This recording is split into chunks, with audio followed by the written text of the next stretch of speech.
So we have Counselor Stones, you're online. We're all present, and are you making some introductory Yes, remarks to this? Yes, Mayor. Yes. My apologies, everyone, for late today. It's good to see everyone. Yes, we are here at this study session to hear from a couple of guests that are involved in the development business and construction, residential specifically, to kind of have a roundtable, I guess, or Q&A.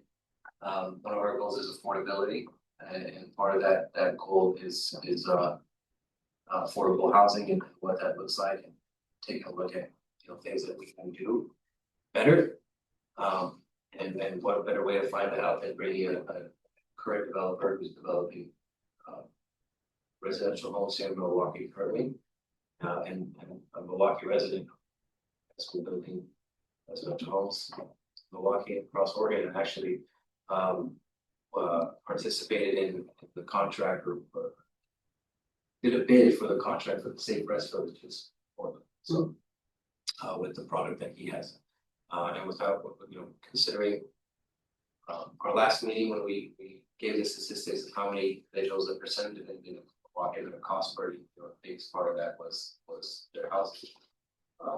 So I can understand that housing is a way to help ease the affordability issue.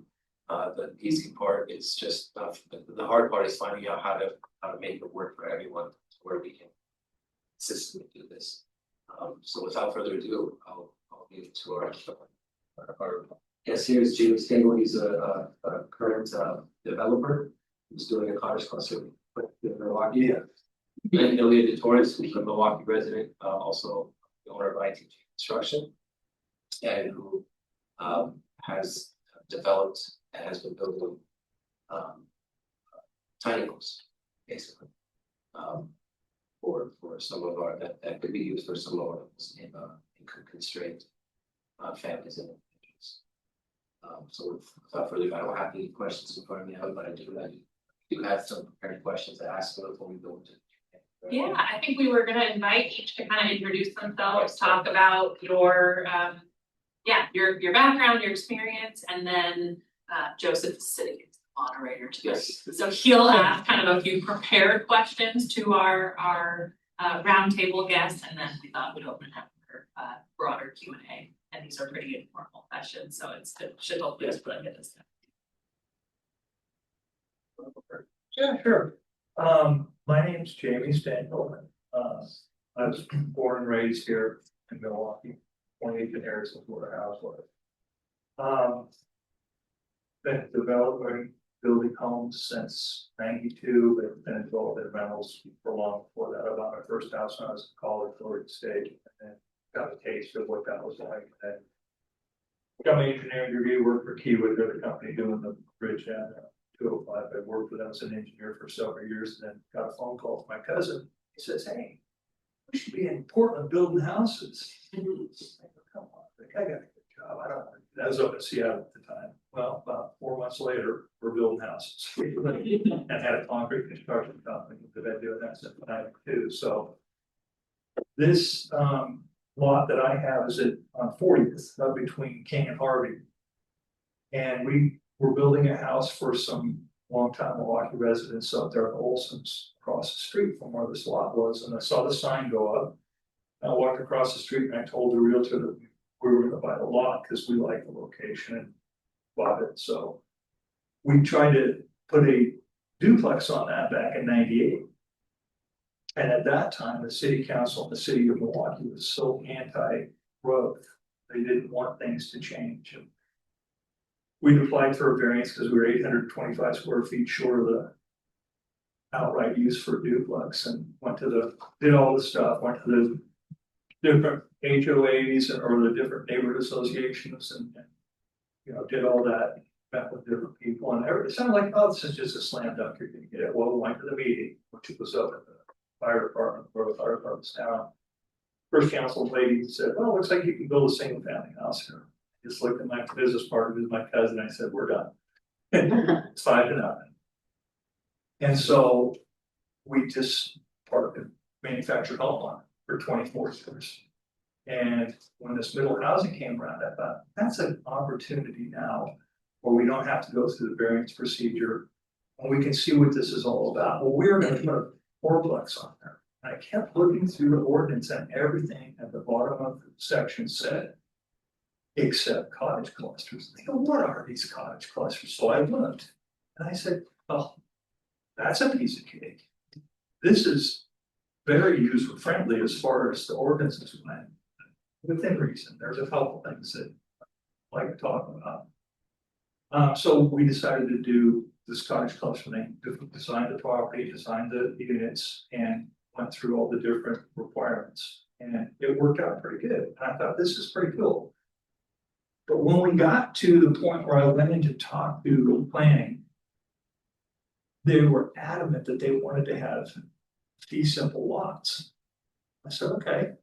I said, why? Well, we want to sell the houses because they're going to be more affordable. I said, okay. So what's that going to take? So then we went through the process and figured out what it would take. And I said, it's cost prohibitive. We can't do it. So we ended up just putting it there. We were going to keep it anyhow because we're keeping rentals. And once we developed it and were able to do the things and not have to go through the process of doing the partition into these simple lots, it worked out fine for us. So of course, the dirt was basically free because we bought it in 90, we paid $50,000 for that. You can't do that.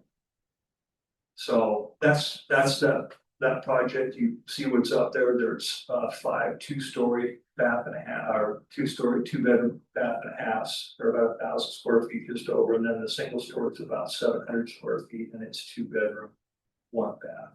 So. Any questions? Were you able to rent them right away? Pretty fast. Pretty fast. Yeah, I mean, the reality is, those are individual houses. You don't have a neighbor. You don't, I mean, what I mean by you don't have a neighbor is you don't have common walls. You don't have anybody above you, anybody below you, anybody on either side.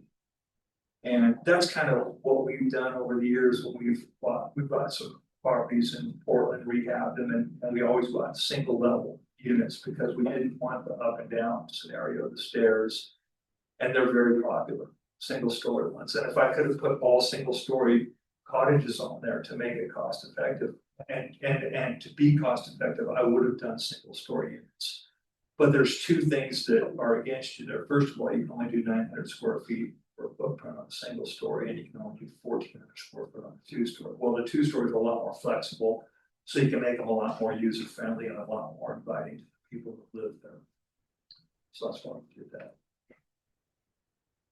What's the rent on those? The 2 stories rent for right around 2,300, and the single story rents around 2,100.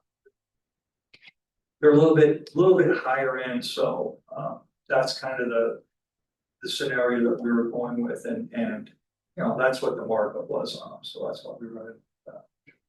Can I ask Jamie, with the cost prohibition on doing the lot division into fee simple lots, can you explain a little bit more about that? The first thing they brought you up on all projects, the killers on the projects are always storm and sanitary, always.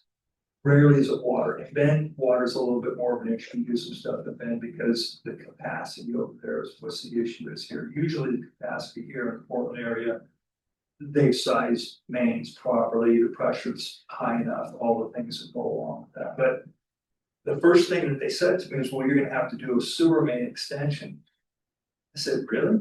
Where am I gonna put the sewer main extension on the property when I only have 5 feet front porches and 15 feet between the houses? Where am I gonna put all these utilities? And so they said, well, that's what you have to do. So I got an estimate for that. It was around $60,000 sewer main extension. So it's the utility cost, not the That land use. was just one of the utility costs. And then in order to do the fee simple lots, the easiest way was to have separate water meters. And I got 5 water line taps, and I got 6 water line taps and 6 water. They keep saying 5 because there was already an existing one there.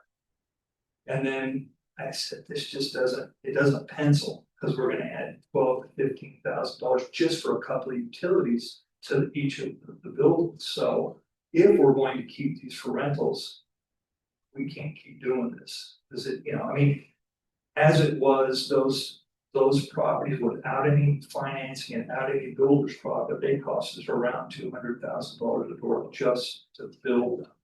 Okay, It's really good. That's the number. oh, well, that's because we've done this a long time and we know how to get the stuff done at a decent cost. And if you look at them and you've seen the insides of them, they're pretty nice. Quartz countertops and, you know, nice appliances and good amenities on the inside. But if you start having to add the actual cost of the land, which now everybody knows middle housing exists, so the numbers for the lands have gone up no matter what's on there. And everybody thinks, oh, you know, $50,000, $75,000, $100,000 a door, they can put 6 units on here, then they price it like that. Well, I'm looking at being able to do them for me as a landlord to rent them. And I'm not even talking about affordability for selling. I have to look at those and say, I need to be between 30 and 45 a door for the raw land before I do anything, because there's a lot of things that go into developing that land. On that piece of property, my excavation costs on an 85 by 155 lot were about $140,000. That's insanity. Because of all the things I had to do there and the drywall I had to put in, that's what made it cost that much to do that. Again, I get to spread that over 6 units there, but still, that's a lot of money. So what was that there? $140,000 for the excavation. That's digging the foundations out, putting all the utilities in, putting the drywall in, putting the driveway in, doing any, you know, street improvements that cuts across the street to put in the water and, you know, the different things that we had to do for that. And So that's the actual, that's not just excavation, it's the actual building of the foundation. No. No. So that's just prepping the site, and that's just the infrastructure for the site before I actually put in the foundation. That's before I do anything. Jamie, can you help me clarify? You didn't end up having to do 60,000 a unit for. No, because I chose to keep it as a single lot with 6 units on it because that was allowed. So I said to myself, oh, I'm gonna do this and I wanna sell these down the road. I'm not doing that. Okay, I'm gonna condo them and then I'm gonna turn it into 6 condos that I can sell. Now I've eliminated the sewer main extension. The problem is with all jurisdictions, building department, they do their thing. Sewer department, they do their thing. Water department, they do their thing, water and sewer together because it's engineering. But when you start talking to everybody and you go and sit at the pre-construction meeting, the pre-application, whatever it happens to be, everybody wants their little thing done, right? And I always preface the meeting, usually when I started, to say, hey, I'll be glad to answer any questions or talk to you about anything that you want that's outside of the requirements. But while we're having this meeting, let's just talk about what the requirements are so that I know what I'm up against. And then we can talk about anything else that you want to do. So I went to the sewer department, engineering, and they said, well, we have to do the sewer main extension. I said, there's 6,000 square foot units on this lot. Why do I need a sewer extension onto the property? Can you help to explain why is that required if they're So separated lots? So there's a main line that's in the street. And you have to tap for your property, at least, and there's different circumstances, but you have to have a separate tap into that line for each dwelling unit. Well, this middle housing allows multiple units to be put on a single lot. Not just duplexes, but these individual buildings which are cottages. So what I did was there was already a 4-inch sanitary line there. So I talked to the engineer, I said, I'm pretty sure I've got enough capacity. He says, yeah, 4 inches is plenty for those 6 units for the number of toilets and bathrooms and everything else. I said, so I can just use that? Yeah, that should work fine. This was my engineer that I talked to, not the city. Yeah. So then I ran that by the city and they said, that's fine. So I'm thinking to myself, okay, you want 6 fee simple lots, but I have to have 6 separate taps into those lots. And is that a city requirement or is that a state building? That's a city requirement, but again, I don't know the codes, I don't know the statutes, I don't know any of those things, that's what I was told. So I said, okay. I always think to myself, well, when we do these things and we do things like you're required to put a sewer main extension in for these 6 individual homes. But I've got 6 individual homes up there on a 4-inch line now, and they work just fine. So why can't the city, or if there's an ordinance or there's a rule or something that says you can't have that? You've got this middle housing scenario going on that allows 6 units to be put on a separate lot. Why don't you change that requirement and say, look, let's just use this 4-inch line? And so you mentioned then you'd sell them not as individual units, but as apartments or condos. I presume then you're not selling the length, you're just selling the unit. Well, And well, it's- effectively, I could sell it as condos, I could turn them into a condominium situation and sell each individual building in there, and they're sitting on a piece of ground. Yeah, technically, they don't sit on a fee simple lot, there'd still have to be this association, they'd still have. But even if they did a fee simple lot, there'd still have to be a massive easement there for the parking lot. Yeah, and I guess what I'm trying to understand is what the requirements look. How they're structured differently for selling something as condos versus fee simple lots. Because the fee simple lot with a house on it can't be landlocked from the sewer, it has to have a separate connection to the sewer main line, right? Yeah. That would be real tough to do. I've already got, I can show you pictures, but I've already got 3-foot wide trench with so many pipes in it, it's crazy. So if I put in 5 more individual laterals to the main line, and the problem is that the main line, I can't have a lateral come in, I have to be so far to the next lateral and then so far to the next lateral, because they don't want to compromise the integrity of the pipe, so you can't put them like right next to each other. Water lines are a little different because that's a different kind of pipe and it's a different scenario, but they don't want to, have any compromising with the sewer line. Sewer line in that situation is a concrete sewer line. So you start drilling a hole here and you drill a hole that far apart, ooh, you crack the pipe. So now you got a big repair problem and that sewer's live, so. I think Councilor, to kind of your line of questioning, I know this council has expressed real interest in more homeownership products. And I think that you can do homeownership in multiple ways. You could do it in a condo style, which then requires different utility underlay because you're buying the property, you're not necessarily buying the land. But if you want to you own that lot, you're subdividing lots, which we can do through middle housing land divisions, but that gets a lot more complicated because you have to have the utility access to each of those units. So, Well, and Jamie was an early, The first. the first. I gotta get it again. Even before the middle housing land division Yes. ordinance came, did that change any of this? I believe he did. I don't think it would. So there's a couple things that are probably worth mentioning. Is everything Jamie's saying is spot on and accurate. Every city dealt with how are we going to do these utilities, especially with the ability of future being that you can actually do things simple. That was always a question. How it would be done, whether it was land division or condo bill coming, like that was, but as HB 2001 rolled out, it was, you should be thinking about these things as potential homeownership possibilities at some point. So trying to figure out what made sense as far as if you're going to pursue a fee simple, making it just like you would with another single family, the main line and 2 laterals out of each was a thought at the very beginning. Doesn't mean it still makes sense. Doesn't mean it's not worth thinking about what would make sense. This I agree. Jamie was the first through the door. Maybe. Are you building middle housing anywhere else? I'm 64 years old and really thinking about retiring, but I really like this.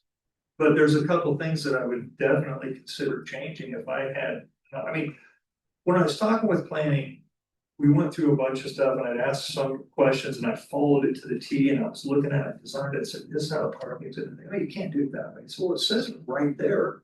Read it. What does it say? Well, I'm gonna have to talk to the people that actually authored this to get what their intent was. I'm like, hold on a minute. Yeah. You've got this and you've got the middle housing and you implemented it and you need to talk to somebody else about how am I supposed to know how to do this if I can't come talk to you? You mean they wanted to talk to the state or they wanted to talk to somebody whoever- else here in whoever the Milwaukie? author, for example, like the parking layout, how you had to do it. If you have more than 4, you have to have a 4-foot strip in there to break up the park. There were certain things like that we were talking about, and I said, this is what it says, and I'm doing it, I got my 3, I got a parking strip, or a 4-foot strip, and I got another 3. well, yeah, but you can't have it faces, you can't have it. I said, it's not what it says here.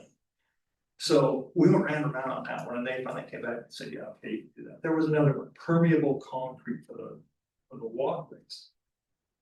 I'm like, hey, first of all, what it says in there is I follow the housing code, not commercial or multifamily.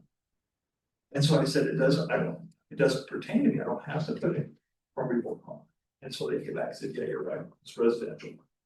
And I said, furthermore, and I'm gonna get off on the weeds a little bit here, I said, you do realize we live in an area where it freezes. Okay, and I know you weren't talking about this permeable concrete, permeable asphalt, that's great, but the minute that permeable stuff gets plugged up a little bit, then the water goes down into the remaining gaps, and then it freezes. You're gonna have a bunch of gravel. It's gonna blow that concrete apart. So then I was talking with Jennifer, I think she went over to Oak Lodge, so is it nice? Yeah. So she went over to Oak Lodge, we were talking about the asphalt that they put in over there on Lake Road, the permeable asphalt. I said, so Jennifer, how does that work when that plugs up with all the tree debris? Well, we have to send out a vacuum truck every so often and vacuum the asphalt out. So how effective that's gonna be over a few years after that stuff passed in there. I go to that point because there's a lot of things that look good in the textbook and the municipal planning classes that all these kids take when they go through college, and then they come out and they say, hey, we're gonna implement this stuff. Some of it works, some of it doesn't. Well, I was gonna say, we've had permeable sidewalks on Locust Road for 15+ years, and they do grow kind of a moss on them. Get a little gross. But they don't, but they haven't disintegrated. They're still pretty good No, sidewalks. asphalt won't, but concrete will. Asphalt's flexible.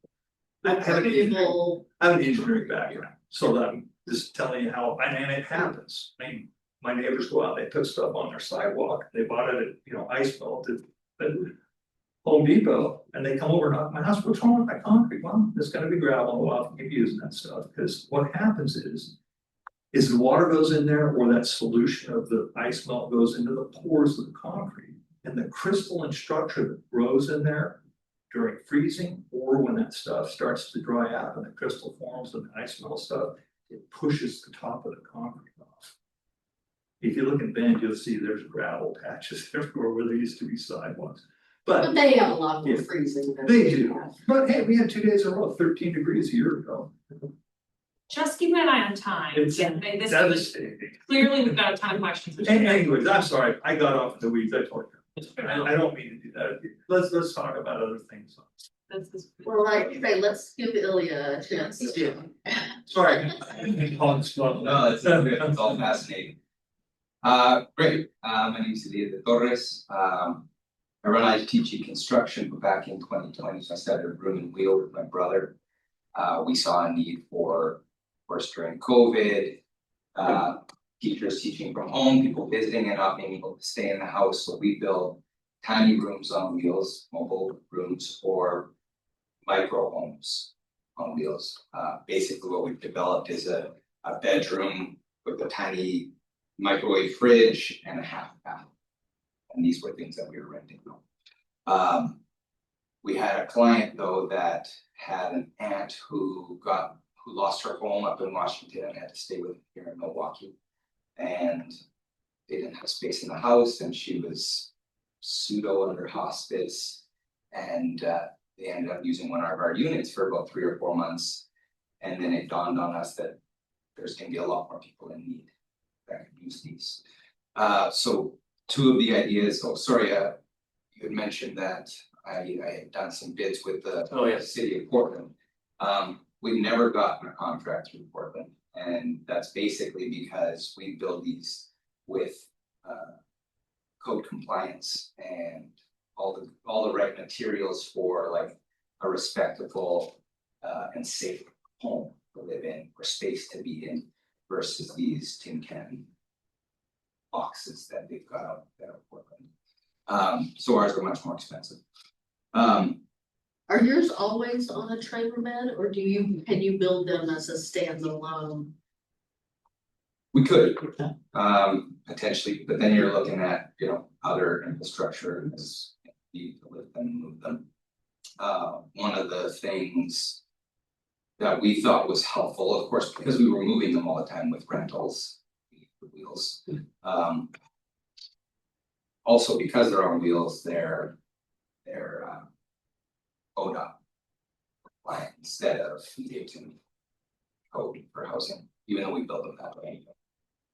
So the two main ideas that have brought us together in conversation, as well as Mark Gamble when he was here, was one, using these as temporary housing. So when we've got a lot like Sparrow or another one, and we know that development's gonna cost X amount and this amount of time, an idea was to partially develop and put a bunch of these units on there as temporary housing while the big picture plan is being implemented.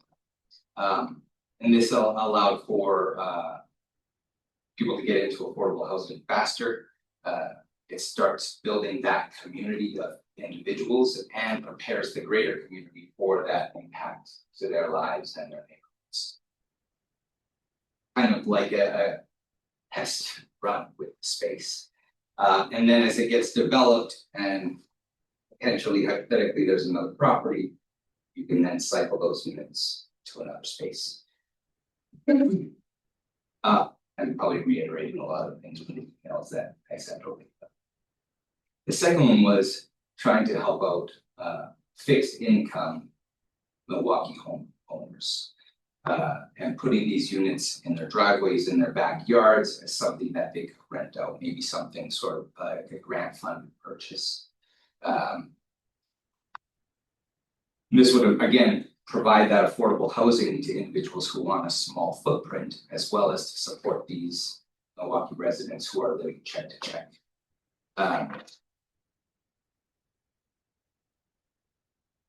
They are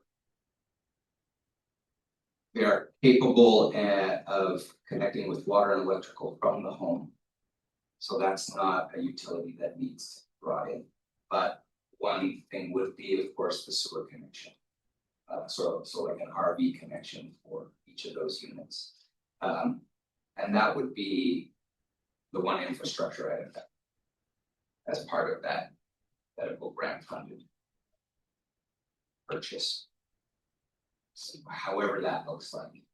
And that's basically those two items in a nutshell, and that's what we've talked a lot about and have to be part of a conversation about that.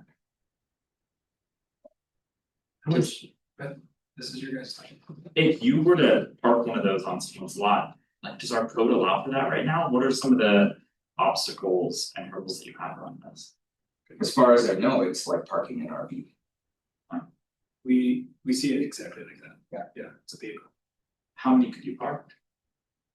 How long is your driveway? So our code would allow for as many as could fit I on. don't know if it allows you to live in. Yeah, that is the the trick here, exactly. Consider a vehicle, you can't live in a vehicle, that's the conversation. Well, and then not be classified as ADUs. So I mean, you could, you take off the wheels and you got an ADU, So right now, the Right. code says because it has wheels, it's not, it's the wheels. right, but it could be essentially, because what is basically an ADU. It's what it is. Right. But if it is an ADU, then you've got a whole other slew of things that you need to do. Right, STCs, A lot more costs. absolutely. Yeah. If we were to change our code, I guess like Occam's razor for changing our code would be tweaking the ability to live in a car in Milwaukie, or like what the easiest way to legalize people living in these in Milwaukie would be. Conversation, defining what that would be.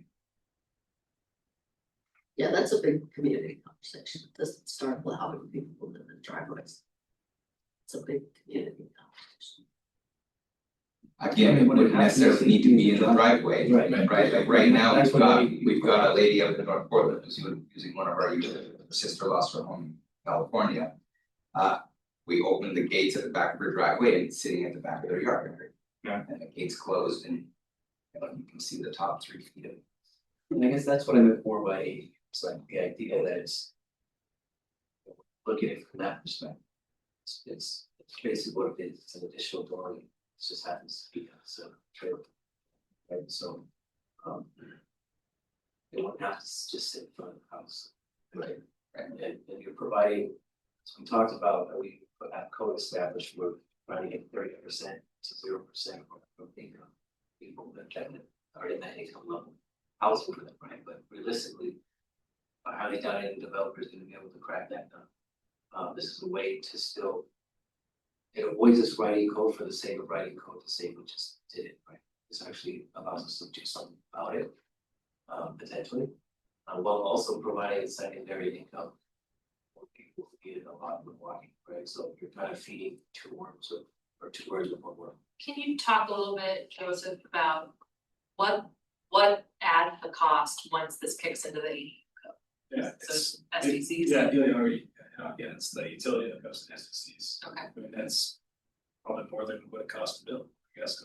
Yeah. For sure. What do they cost? How much is that tiny home? Well, the ones that we have right now are half baths, but you know, if we built them to have a shower as well. Ballpark 20 grand. So that's the conversation that right now. Messenger here, our code sees these as vehicles. And that's, until that gets fixed. And our code sees ADUs as something requiring us to see That's some. exactly. I'm curious how, Milwaukie County was considering this, they were doing something similar to they were making. Yep. They had these tiny little things. Yes.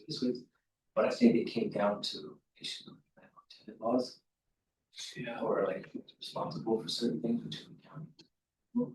That stopped it, but, I remember that. it's not like that, and I bring that up just to say, I'm sure that Ed probably had a similar question, probably.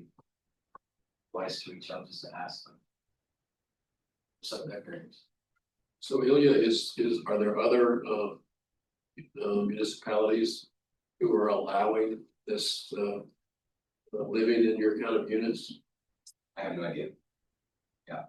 Although. Well, I mean, you gave an example where I thought you indicated that this person's relative was living in the backyard. So were they living there? Yeah, Okay. yeah, we've had people staying for 2 or 3 months. Yeah. In the driveway. So there's kind of like is there like a black market? Won't say. I mean, Don't tell soon. I mean, it's a gray space. Yeah, okay, that's what I'm getting at. Yeah, it's for sure a gray area, akin to, you know, people. Calling the cops on each other because they don't like the way their yard is, or whatever, right, so, I was just wondering if someone had cracked the code. right, yeah. So, I know. There are there are mobile home parks that seem to be RVs that aren't, you know, sort of the more traditional larger mobile homes that seem to be RVs. I guess I'm trying to wonder what the sort of health and safety issues are over a long term. It's one thing for 3 months. It's another thing for 5 years. Do you have any experience? I mean, I know you haven't been in this since that long, so probably don't have any direct experience, but do you have any Good insight? question.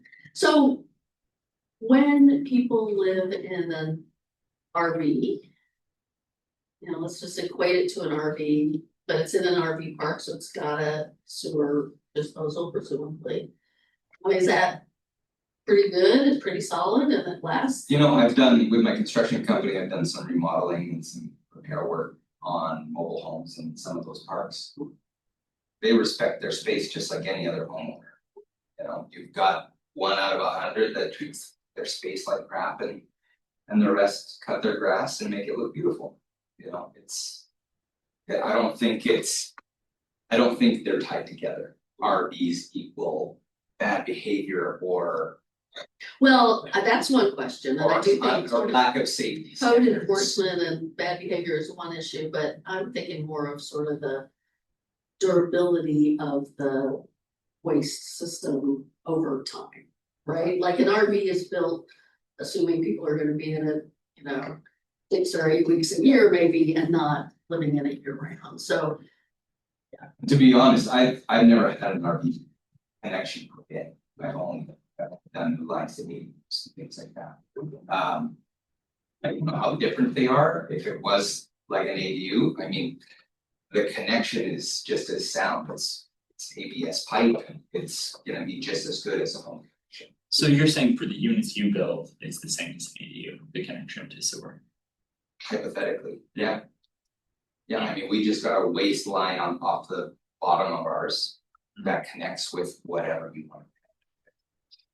So when we rent it from people who have RV connections. Yeah. We just do a flexible waste line from ours to theirs. If it was something more permanent, we would do something permanent instead of flexible. And Ilya, Insulated. you mentioned that you choose to build to kind of like residential building codes. Right. You talked a little bit about like, I think to this health and safety aspect, does that look like insulation, or firewalls, or like, Yeah, exactly. We've got a standard, what is it? We've got our 1/2 inch drywall, so we've got our 1 hour or I can't remember what it is. Firewall, we've got sheathing and siding, we've got insulation, our 15 on the walls. We've got insulation, rigid insulation below, and we've got added insulation above. Yeah, and then we've got enough plugs, but not so many that they're sort of everywhere and it's unsafe, right? But we've got enough for them to plug in a microwave, and a fridge, a TV, their laptops, whatever in there. If we classify these as ADUs and then, let's even set this aside, if we said ADUs don't have to pay SDCs in Milwaukie. Does that just exempt ADUs in Milwaukie from Milwaukee's SDCs, not the other SDCs? Or would this? yes, don't believe we have the authority to waive SDCs that are not connected by our. Which are our biggest For 3 years. They can waive other agencies' They're paying SDCs. SDC fees across the board for Yeah. 3 years. They have most of this, for us, we have special districts, Like we don't have to parks, They're the provider Yeah. for everything, we're not. so we can only waive well, we certain SPCs. Feel like Big Brother, love that. have room to James, mark. James, like, please. I'll go. Maybe the sort of the halfway mark between ADUs, well, living cars, just to have some sort of grid to allow for. Field housing ability. Is your market bigger than you or other companies doing this kind of thing? Yeah, I mean, there's a lot of companies building shacks. Well, no, I'm talking about something like yours. No, I've never bumped into it. okay, I did, I feel like, and I'm looking at the council president because he would know better, I feel like there's a pot of money coming out of the legislature this year to fund sort of upscaling modular housing construction. And you know, I don't know that this qualifies as modular housing, but this, I mean, if it were, yeah. I mean, yeah, with the idea of, I mean, it would still face the ADU. I mean, the SDCs and all of that, but I mean, it does seem to me, I've heard of, you know, efforts to promote modular housing construction as a way of as a more affordable kind of housing. And so whether that's ADUs or whether that's sort of, you know, small houses, or even, you know, modules that go together. I saw one out in Scappoose that was or, you know, it was an apartment building built out. So I guess I just wonder if any of that would be a potential for. I'm curious too about Portland, and sorry, quick caveat, Robert, to answer your question, there are people making tiny homes. Yeah. But they're $80,000+. Right. I've come in contact with multiple homes and clients who have tiny homes in their gardens. So these are, you know, deluxe, beautiful versions of what we make. Usually about 3 times the footprint. They've got them parked in the back of their yard. people living in them or they rent them out. So I'd be curious to know, are they breaking code or is there something in the Portland code that allows for that? They're also on wheels, you're Yes. saying? Your question? Usually when you hear tiny homes, it is on this. It's a good question. There was a conversation, you're right, I do remember that Council Roddy, a couple of years ago. Portland was doing either, I feel like there was just faintly seeing it. Allowing connections or waiving SDCs and allowing tiny homes, at least they were considering tiny homes as. Again, that's, I don't remember that, but sounds like you remembering that it did go further than that. No, I just remember the at county level, Canadian time, just because. From what I heard, just, there was a landlord tenant laws. Getting this from the county, responsible for this, us from the county. So. That's why you'd have to do some grant program. Right, but. Yeah, that's a good question. And we're some sort of managing company. All together. Right, so I think maybe to help give more form to this discussion too, but I would suggest for the council to. Let's like pick Ilya's brain, pick James' brain on middle housing, the tiny homes. There's already some issues percolating, I think, from both that you're already hearing of, like things that are in our code or not in our code or how we're doing things, and those are the things to build upon, I think, in this discussion. I don't know. I think plenty more time, but Yeah. I would say we're that not- We're not. let's time on those pieces. Also reports, but yeah, we're not quite sure. I have a question for you, which is, your house, your units have standard, eaves all the way around, right? Our code, and I was on the council when we adopted this code, and I didn't really, I didn't feel strongly either way about it, but we passed something that allowed houses to be built without eaves. So that there could be closer together cottages in a cottage cluster or in a detached plex. We're seeing that we have an example of one of those being built in the development that the neighbors around it are not at all happy about. But I just wanted to get, at the time, I thought, okay, well, maybe if that allows a few more feet and a little larger unit because they don't have an eave, it's okay. But I wanna oh, if you got pictures of. Just told her to bring up the street view, just so. Oh, Some council, Jamie's. yeah, some councilors might and not have. Seen his, yeah, no, his look very nice. They, I guess what I'm getting at is. Our eaves, one of the things we've heard from some of the neighbors is those houses will be more prone to rot and weatherization and, you know, whatever, because they don't have eaves. And I kind of, I guess I wasn't totally sold that that was the case at the time we adopted the ordinance, the law. Now I have actually an experience in my own home where I have eaves. I've lived in an old home and I have eaves all the way around, but I have one bay window that only has an eave like this. And it's rotten to the core, and I'm gonna have to take it out because it has gotten rotten from the rain. So I guess I wanted your sense as a builder who's been building for 30+ years. How important are eaves? Your first line of defense on your house is your roof. Yeah. And the more it can cover, the more it protects. Yeah. So if you have 6-inch eaves versus 16-inch eaves, you got water that can get to your house a little easier.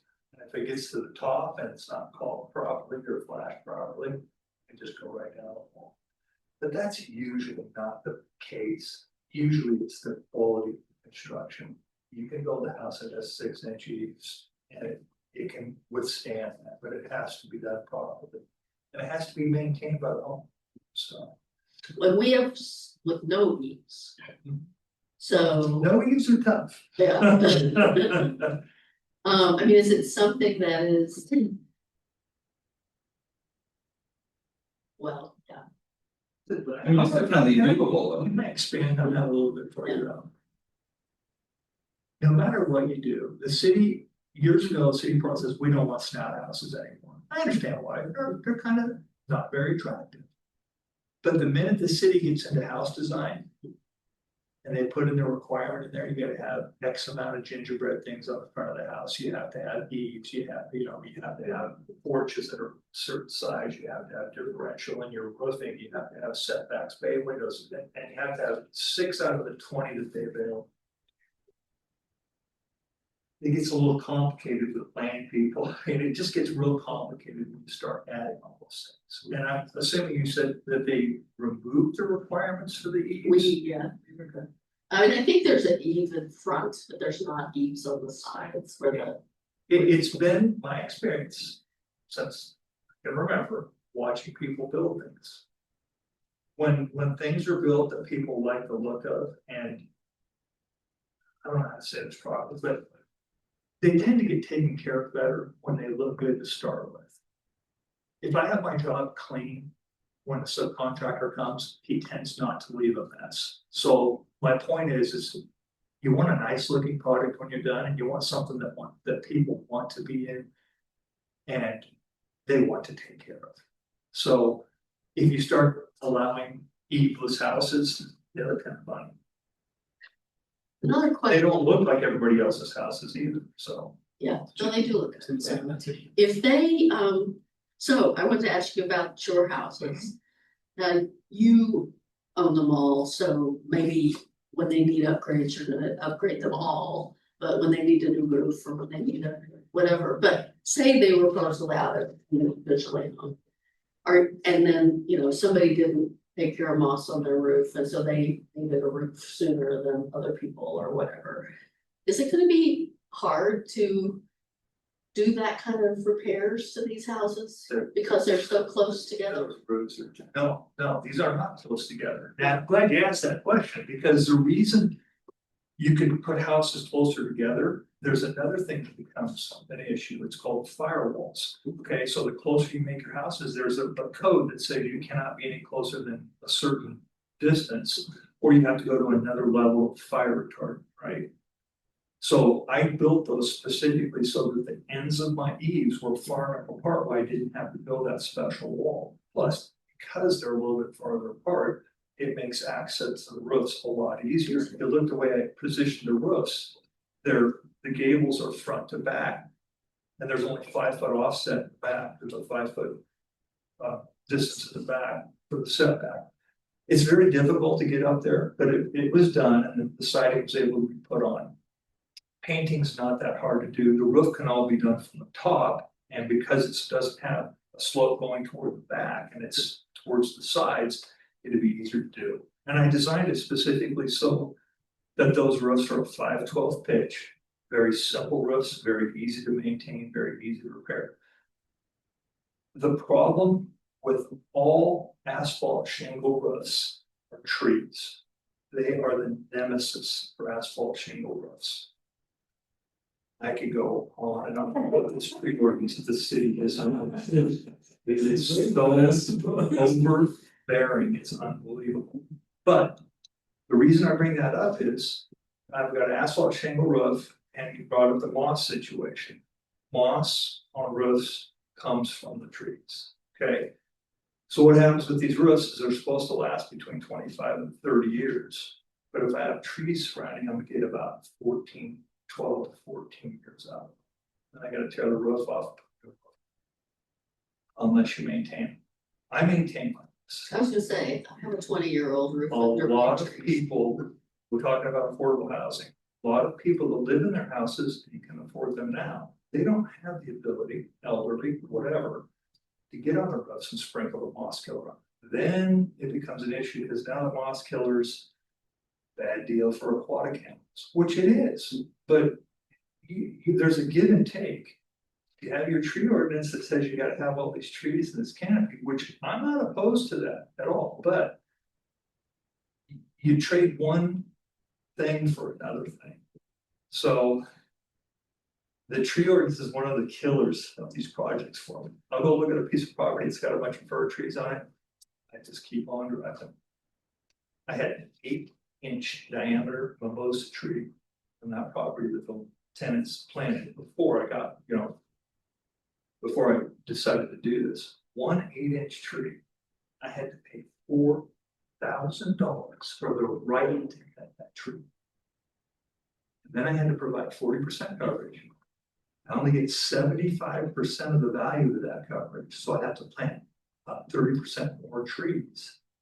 And before I ever stuck my shovel in the ground, that tree ordinance cost me about $7,000 to $8,000. I think if it were me, and I told the planning department this, if you want 40%, acquire 25 and give a credit for every 5 you go above that till you get to 40.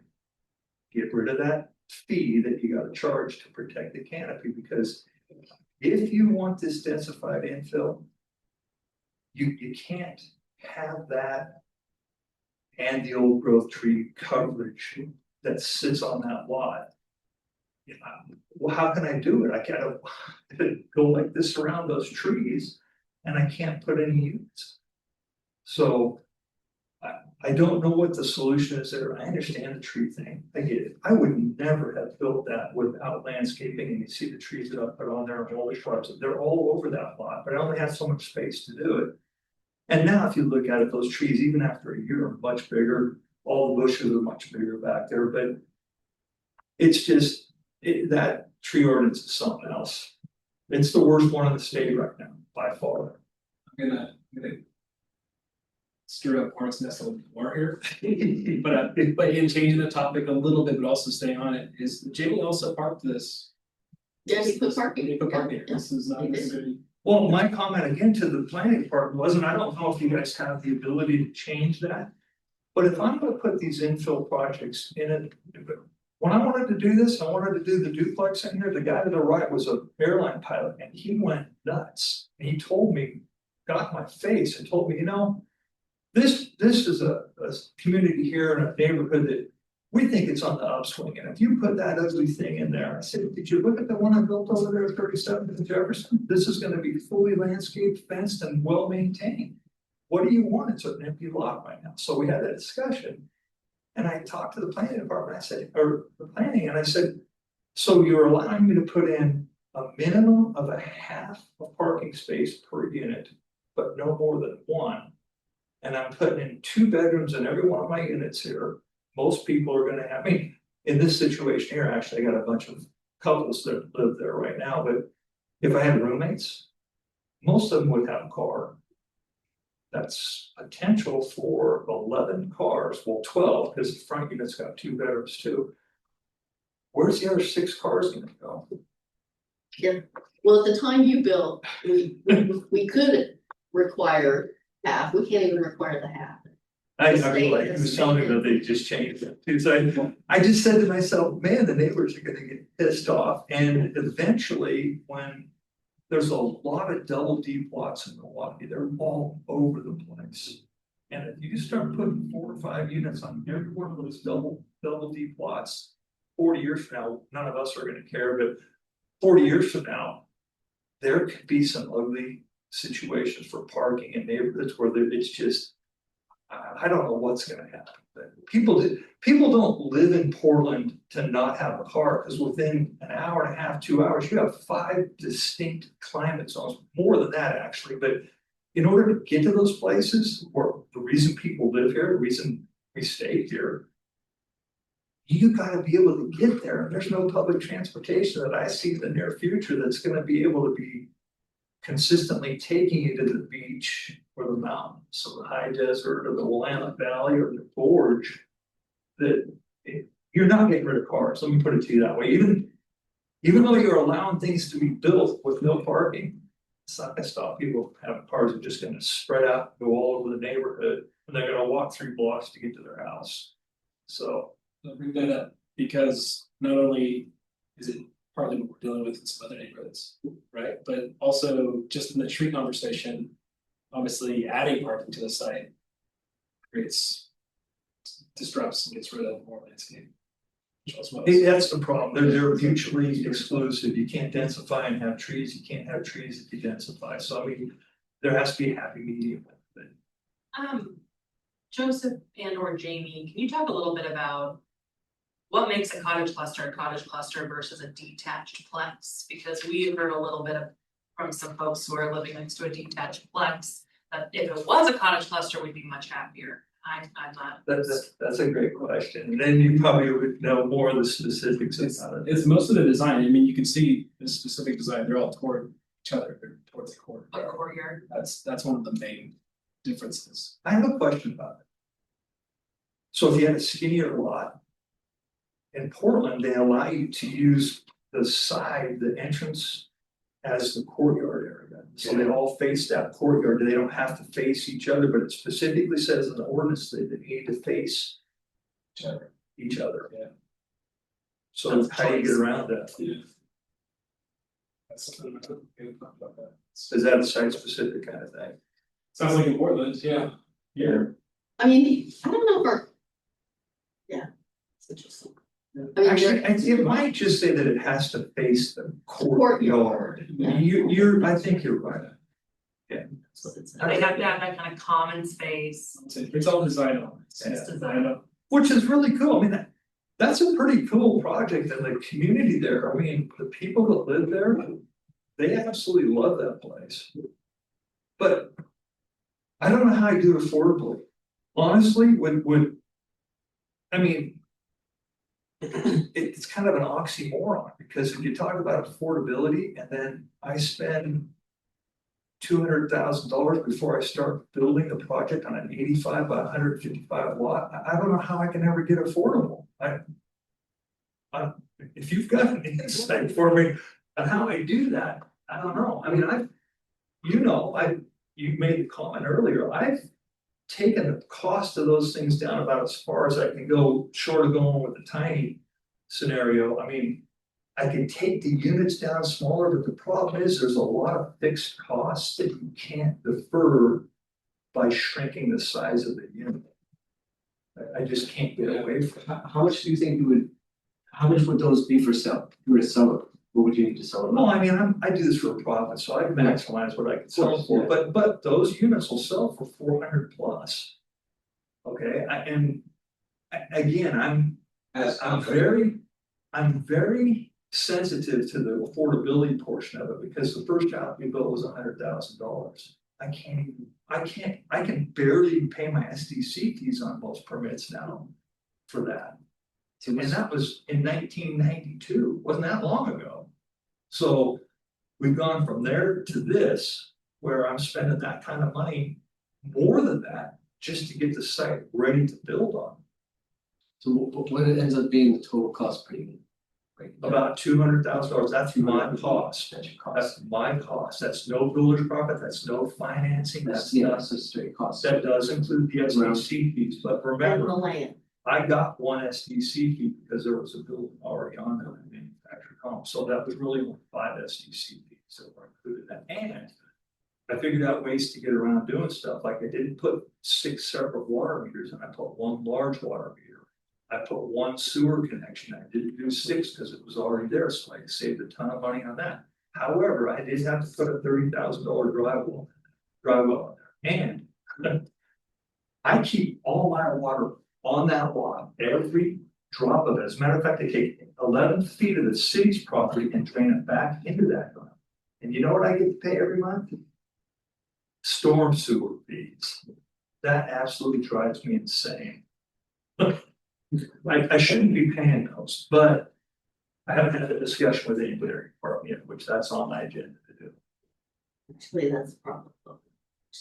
Well, whatever it is, I mean, that discussion has to be had, because I get the clean water thing and I get all that, but that just gave everybody a chance to say, well, let's just charge for stormwater fees, and then we'll go fix ditches or whatever they do with that, I don't know. Counselor Kosher Body has brought this up before, for sure.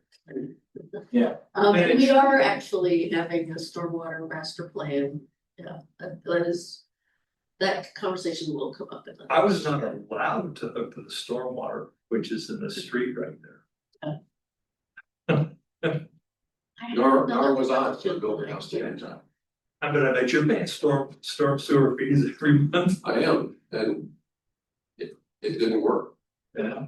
Your stormwater. I dry well. They don't. It did not work in the great rain of November 2015.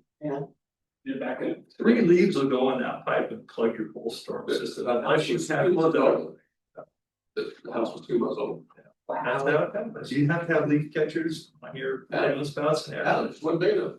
Wouldn't handle that amount of water in that short period of time. Yeah. Anyway. Reason for not allowing the connection to the public storm. I'm sure it wasn't big enough. No, the engineering said, no, you can't hook to that storm system that's right there on the street. But I had to put a little thing in there to make sure I didn't get any dirt in there. So just ballpark, if you had to do the sewer main connection and you'd had to do individual water, if you had built this to be and done the land division. That probably would have cost me an extra $100,000. So another 20 per year. Well, 16. Okay.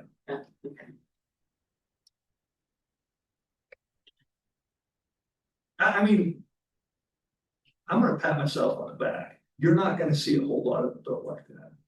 Okay, they just aren't gonna be built like that. You're gonna find those people that put the 6-inch overhangs on, they stuff them together 5 feet apart.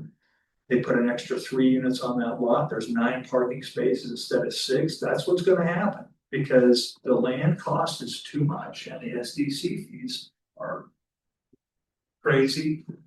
The tree thing's crazy. I mean, I'm sorry, I get a little emotional about this because I had the company that drew up the plan, the ordinance.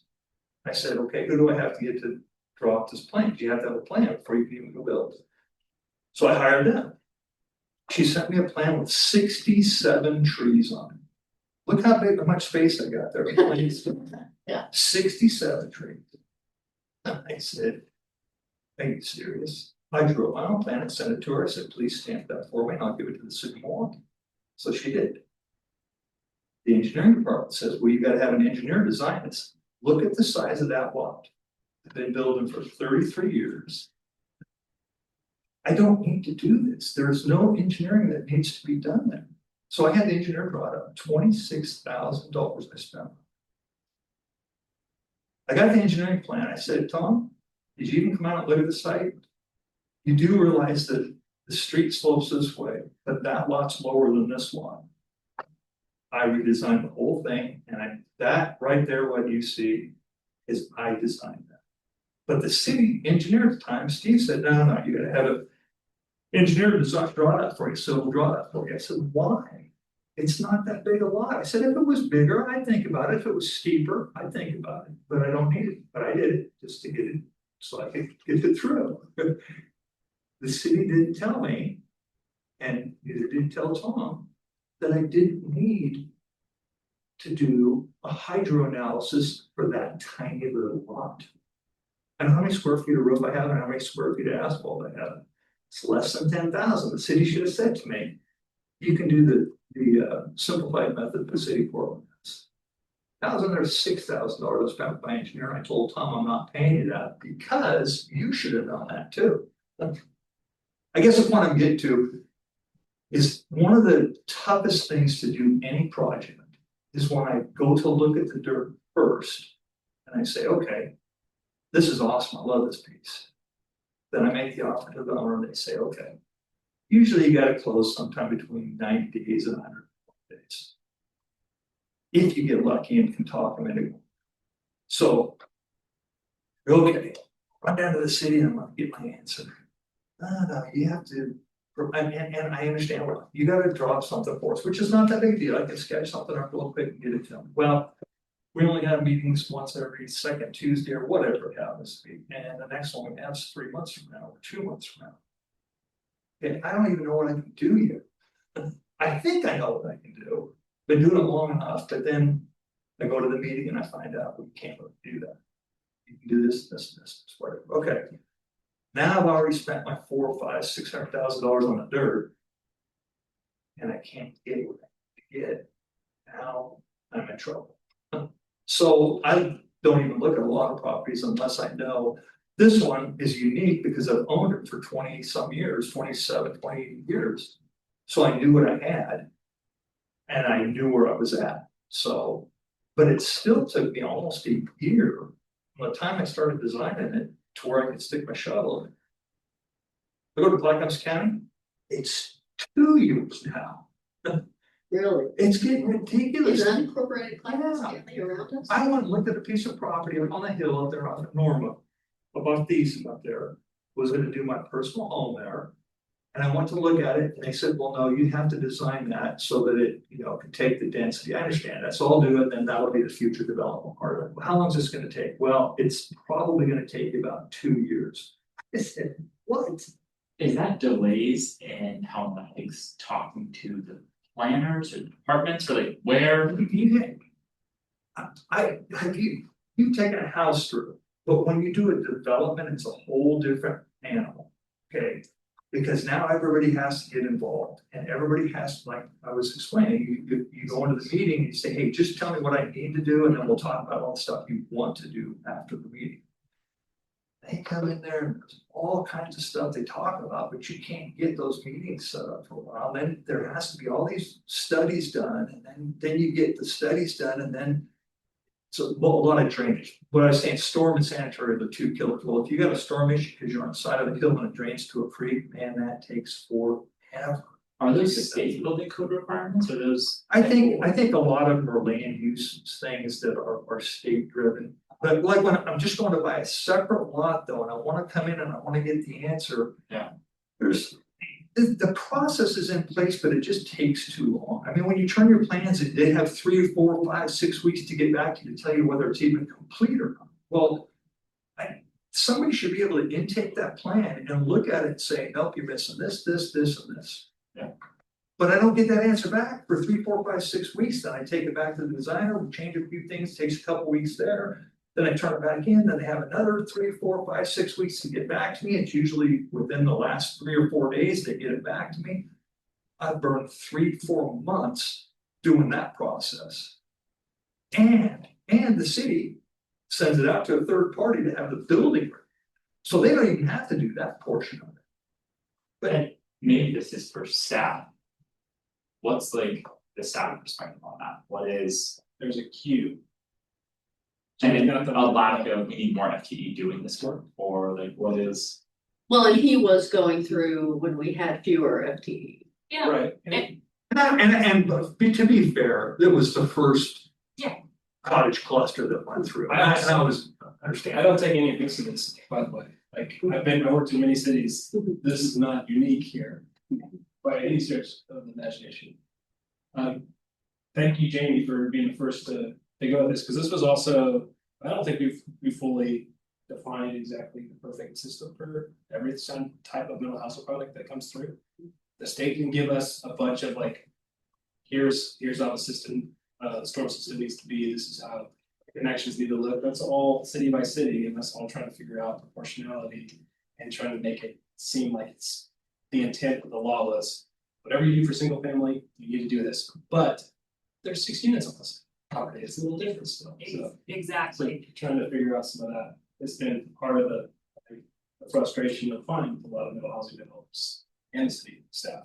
So I would just say, yeah, I don't think Joseph and I mean, we've been very happy with our staff. I think our staff work very hard. I also will not at all deny that I think we've been running like catch up. We were asked to take a system in a very small city that worked for pretty bog standard, single family, things. And very quickly respond to unfunded mandates from the state on how to do this. And we've really tried, and we're constantly making improvements. I mean, we are working right now on organizational restructuring that I think will help Jamie's experience be a lot better. That stuff just doesn't turn on a dime, it's. There's nothing wrong with your staff. I thoroughly enjoyed working with everybody here, but the system has to change. It's not the staff's fault, it's the system. I mean, I don't mean to be on the tree ordinance, but because the tree ordinance got implemented, you had to add 3 more staff members. they take over the whole building out there now, or part of that building that used to be. That moved here. I mean, that tree ordinance has to cost the city, I don't know, $8-9 million a year. It's a lot of money. And the city, and it's not just this city, but the solution always is, we're going to do this and then we're gonna figure out how to fund it. And I saw one of the things is, well, let's just add a fee to the water bill. I mean, at some point, can't keep going to the well because it's gonna come up dry. So maybe the system has to be changed. Yeah, part of the system, I think a lot of, and Jane, I'm gonna push back on you right now, because developers do this as well. So you submit plans, there's a communication that goes back and forth, sometimes it's great, sometimes it's not. But when I say Jamie submits his plans, for review. They are then reviewed and then comments are given back. Doesn't mean the plans are approved or complete, that means there's corrections, there's revisions that need to happen. They go back to the developer, back to the engineer, its architect. And sometimes that can take weeks on. Oh, it does? Yeah, to do the revisions and then send it back. And then we do another check of, did they follow up and meet all the corrections? Is there things still missing? Sometimes that is pain in the butt. I get it. Yeah. And then you can have this kind of going back and forth, which can take months. And then so it's not always like, I mean, turn around. But how much of that, I guess would be good to understand is. How much of that is. State law, building code stuff, and how much of that is our. Ordinances and our requirements. that piece is state code. That's us checking the boxes, making sure that we're saying that developer is meeting that state code. That's primarily what that is. Is there issues from the state? One of the other things that was kind of interesting to me in this process, and it's been going on for years now, but that a seller program. Yeah. I haven't met anybody in any municipality that thinks that thing's worth a dime. And thank God. There you go, Jamie, don't say that. Thank God for harmony. Thank God for harmony. I agree. Because I was sitting there for 2 or 3 weeks waiting. Why am I not getting any response here? So I called up and said, Carmen, what am I missing? Something's missing here because I should be getting something back.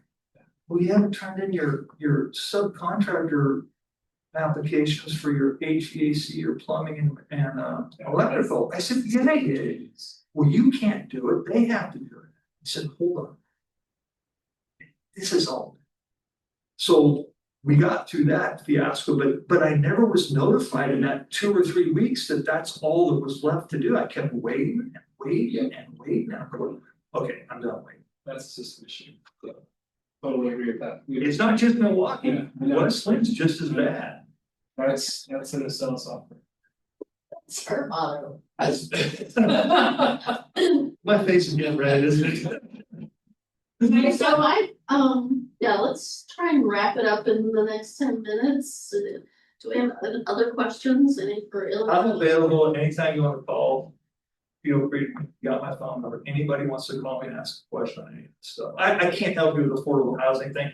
I think what he's proposing is something that's pretty cool, but the things that have to be worked out there, because if I'm a developer, he gets to put it on there with no permits and SDC fees.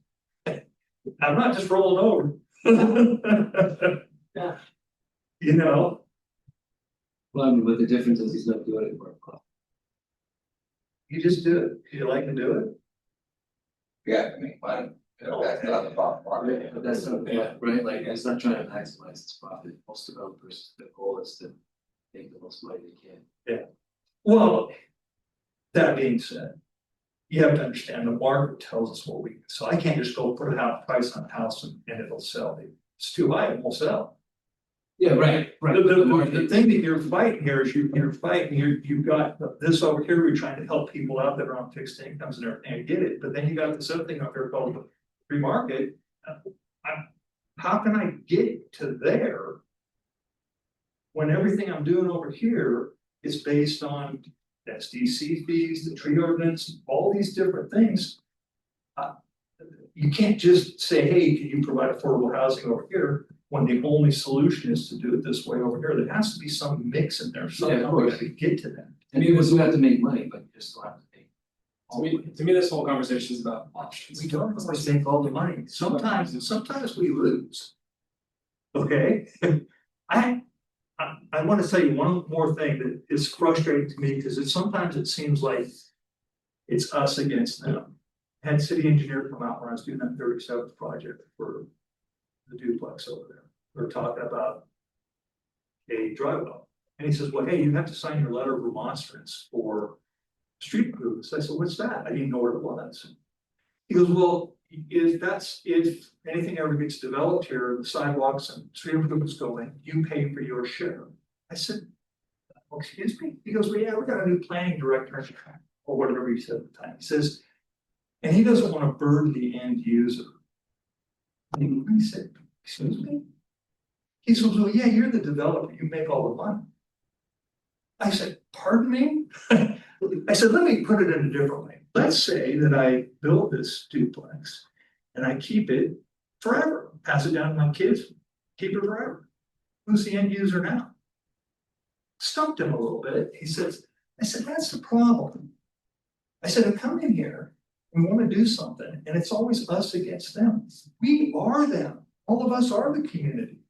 We're all people doing this, just trying to get the things done. So I'm all about trying to do this affordable housing stuff, all about it, but it has to work. I don't know how to make it work with the system that we have right now. Unless it's what you're proposing to do, but I don't know if that's a permanent solution, because I don't know how long the city is going to allow those things to sit. Couple questions, would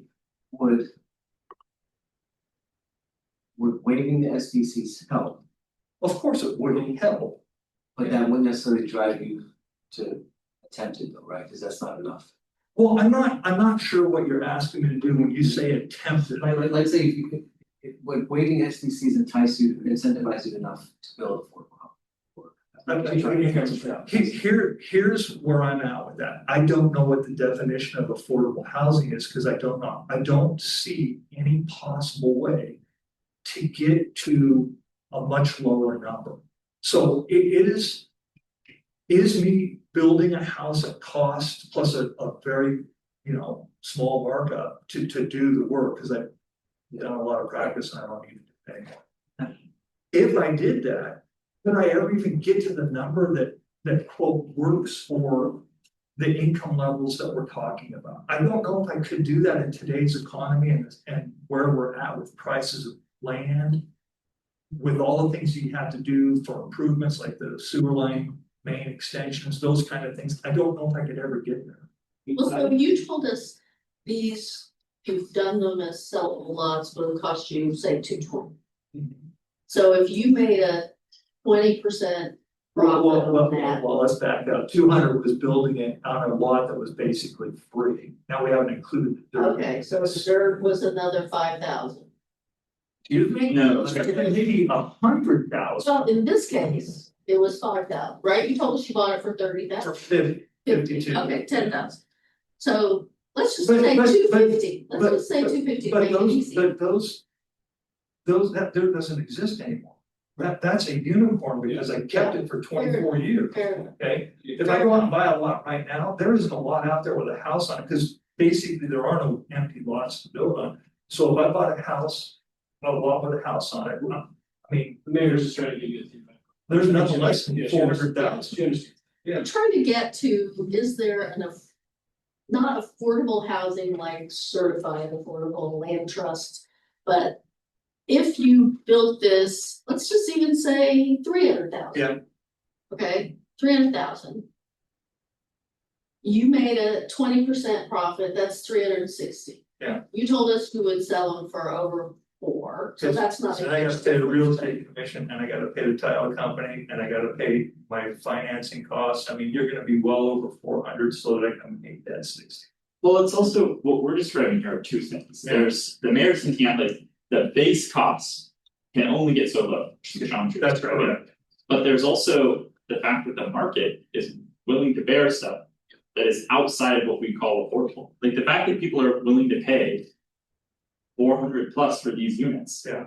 Indicates that there's a problem in like the base costs of what they are, but also people are willing to spend I don't have a lot of money. I don't have any control over that, that's a free market and the interest rates and, you know. And so even if you listed them for 300,000, Yeah. if someone's willing to buy it for 450. If I listed them for 300, they'd be gone and they wouldn't. I'm not sure that the people that needed the affordable housing could even get them because the bank's gonna sell to the people that are easier to loan to, right? So I mean, we're talking about free market pools and, you know, and we're talking about that versus trying to figure out a way to get. I mean, They're different things, I think, grants. Jimmy, you're right, because that's, if you are. I think trying to find the developers that are not gonna try to maximize what they could get, is, you're not gonna find many of them. I don't know why they would, and those that would actually want to take a reduced cost or to help the affordability like goal and of out of benevolence, I think you're right, I don't think they would actually, the people that have the most wealth would probably jump on those before. Yeah, you would restrict it by. Mission-driven organization. Yeah, and this verifying the actual buyers is a big part of this piece, which is the part that we talked about last. How do you do a collaboration between, and again, I don't know how you do this because it's public and private, but. At some point, if you took away my risk. If you took away the fact that I have to go buy a piece of property for $400,000 or $500,000, and I gotta sit on it for 8, 9, 10 months and hope that the economy doesn't do one thing or other, is there a way that you can take away the risk for the developer and just pay him a profit to go do it all? And then, well, I don't know how you do that though. That would be what a lot of subsidized affordable housing is essentially. But you end up with the product that you want to end up with. Is that- Affordable housing always included purchasing? I thought this was more of a rental. Yeah, it's been primarily rental market, but it's been moving the last couple of years to people trying to generate wealth with purchasing purchasing. The unit that's going in not too far from you on Yeah. RV, that's ownership, that'll be 15 units of ownership. Did they Affordable partition housing ownership? Like what's gonna stop that some person from buying? This is the land trust. Land trust owns the units and they have a, So there's a max that they can get for it.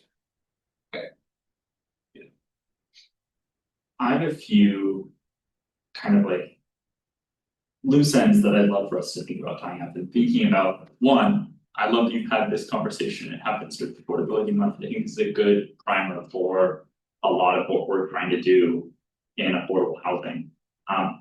Some follow-up that I'd be curious if I can get a second to bring to a future work session or some conversations that I think might be valuable for us as a city. Jamie, your point, I'm curious what staff would bring forward about how we, I mean, you mentioned an organizational, but how we eliminate barriers, or even if we can name barriers. I think it's fine to have an honest conversation where we name our tree code as a barrier. And like, we have made that choice, but to just see all of the barriers that we have as a city and see what things we can give on, what things we want to keep in place. I think that is a valuable conversation as we talk affordability, to get that 220 number down as low as possible. To Ilya and what you brought forward, I'd be really curious if we could have a work session on like our code and allowances of like living in a field unit, what it looks like, what type of restrictions we could put to make it palatable. But I think that is the first step in going down the pathway that Adam, you talked to me about this, like a grant program where we have those create a land use program. First, we have to make it legal in Milwaukie and do that. But if we do that, I think that grant program is a great next step that we can start towards the 3-year horizon we have. So those are kind of the two ideas that I think of us follow up. Curious what people about that. well, I think we definitely need to have the former because we. I mean, we're about to get hit by a mandate from the state to have 45-day term, right? Yeah. And how will that play with this back and forth that you guys have both described? So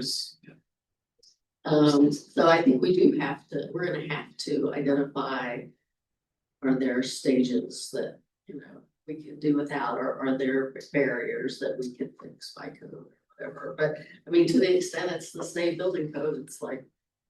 Yes. And I think this has just been a fascinating last 3 weeks for me in the middle housing space, because I have so much empathy, Jamie, for so many things you said. And on the flip side, we're hearing from other constituents who are so angry about what's already been deregulated. Yeah. And so you have this tension of regulation costs time and money. Deregulation can cost some goodwill with neighbors. And I think that's just a tension you guys get the fun job of navigating as we are in this housing crisis and need to create supply.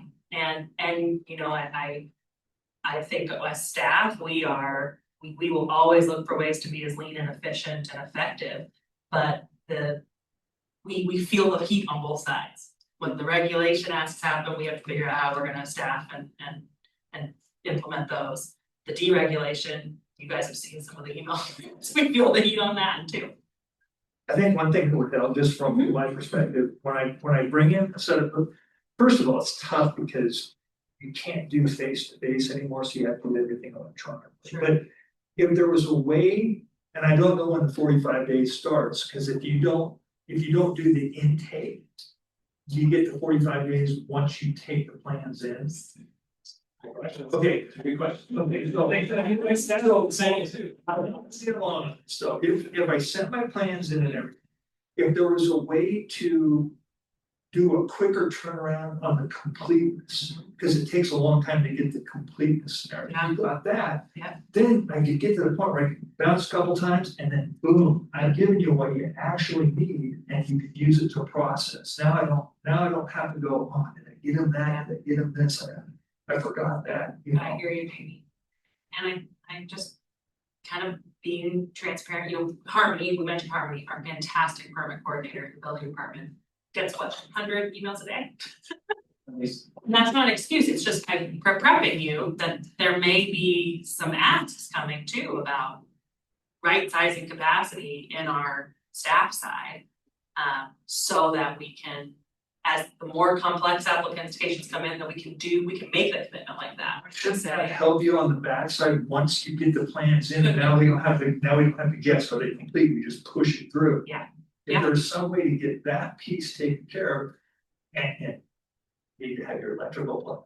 If you had that, then I wouldn't have to, crap, I forgot that. And you just be boom, and I would get it and have it. And it's on me because I didn't get it to you, but I didn't know I needed to get it. Trust me, someone submitting plan. Tomorrow. I get it. From talking in our discussion, I think. When we met 2 weeks ago. Uh-huh. And that's why we got the SCC. Incentive, the waiver, we actually don't have an official. Policy for that for incentive for affordable housing, no official. No. Okay. I'd be interested in that, or at least looking at it tiered. I know we talked about tiered, but it's not tiered in the sense of size, tiered in the sense of income level of development. That's how West has one of their SDCs is tiered like that too, for affordable housing. They have a. Oh, do they have an affordable housing? Yes, system on it? they tier it based on, if you're at 80%, if you're gonna go for 80% HI, then you're gonna pay like 80% of the SDC. Yeah, if you go to 100%, pay 100%, if it's 120, right? If you go lower, it goes lower, so it's based on income level of development. They're doing the size and the income level? I don't know if they're doing both, I don't have to ask them. But Yeah, we do our regular SDCs based on size, right? Maybe Sure. incentive for housing can be based on income level. So we're not actually. I do think we should have a bigger conversation about SDCs, and I think the fact that Portland's saying they're waiving them is, gonna prompt that everywhere. But, when we discussed this 6-7 years ago, we were told you can't really waive them, you have to backfill them from somewhere. You can pay them for the developer, and so that's kind of what we have done with CET. Right. And that's what Lake Oswego did, yeah, anyway, I mean, that is what some places have done, is pay them for the developer for a development they wanted to see. But this idea that you could just waive them, if you can just waive them, you haven't calculated the rate in the first place, right? Because they're supposed to be based on what your needs are as the community. Right. So I do think we need to have a conversation about that at some point, probably not before our middle housing. And I do wanna note that you already have tree code on the forecaster. July 8th, I wanna say, July 8th. it's either July 8th or the next meeting in July, so that will be it's time to talk about the tree code. I had a question for you before we close it. With, there's ADUs, there's tiny homes, I'm also thinking like there's guest houses. Which are kind of like the something different, I guess, it's just a bedroom in the backyard essentially. Could you, I don't know, I don't see that any different as from an ADU unless it's just a room. yeah, so you wouldn't necessarily, does that, just thinking of SDC, there's no SDC requirements, so on that side, you could just drop. It's basically a room, backyard, so no appliances, I guess. Yeah, we have those units too. It's just a room. It is. But that wouldn't work with strangers renting from each other. Right. Unless you wanted to do a commissary kitchen. Let people come in your house for the bathroom. I was just thinking about at least creating some more rooftops. Again, it comes down to wheels or no wheels. Building development. Yeah.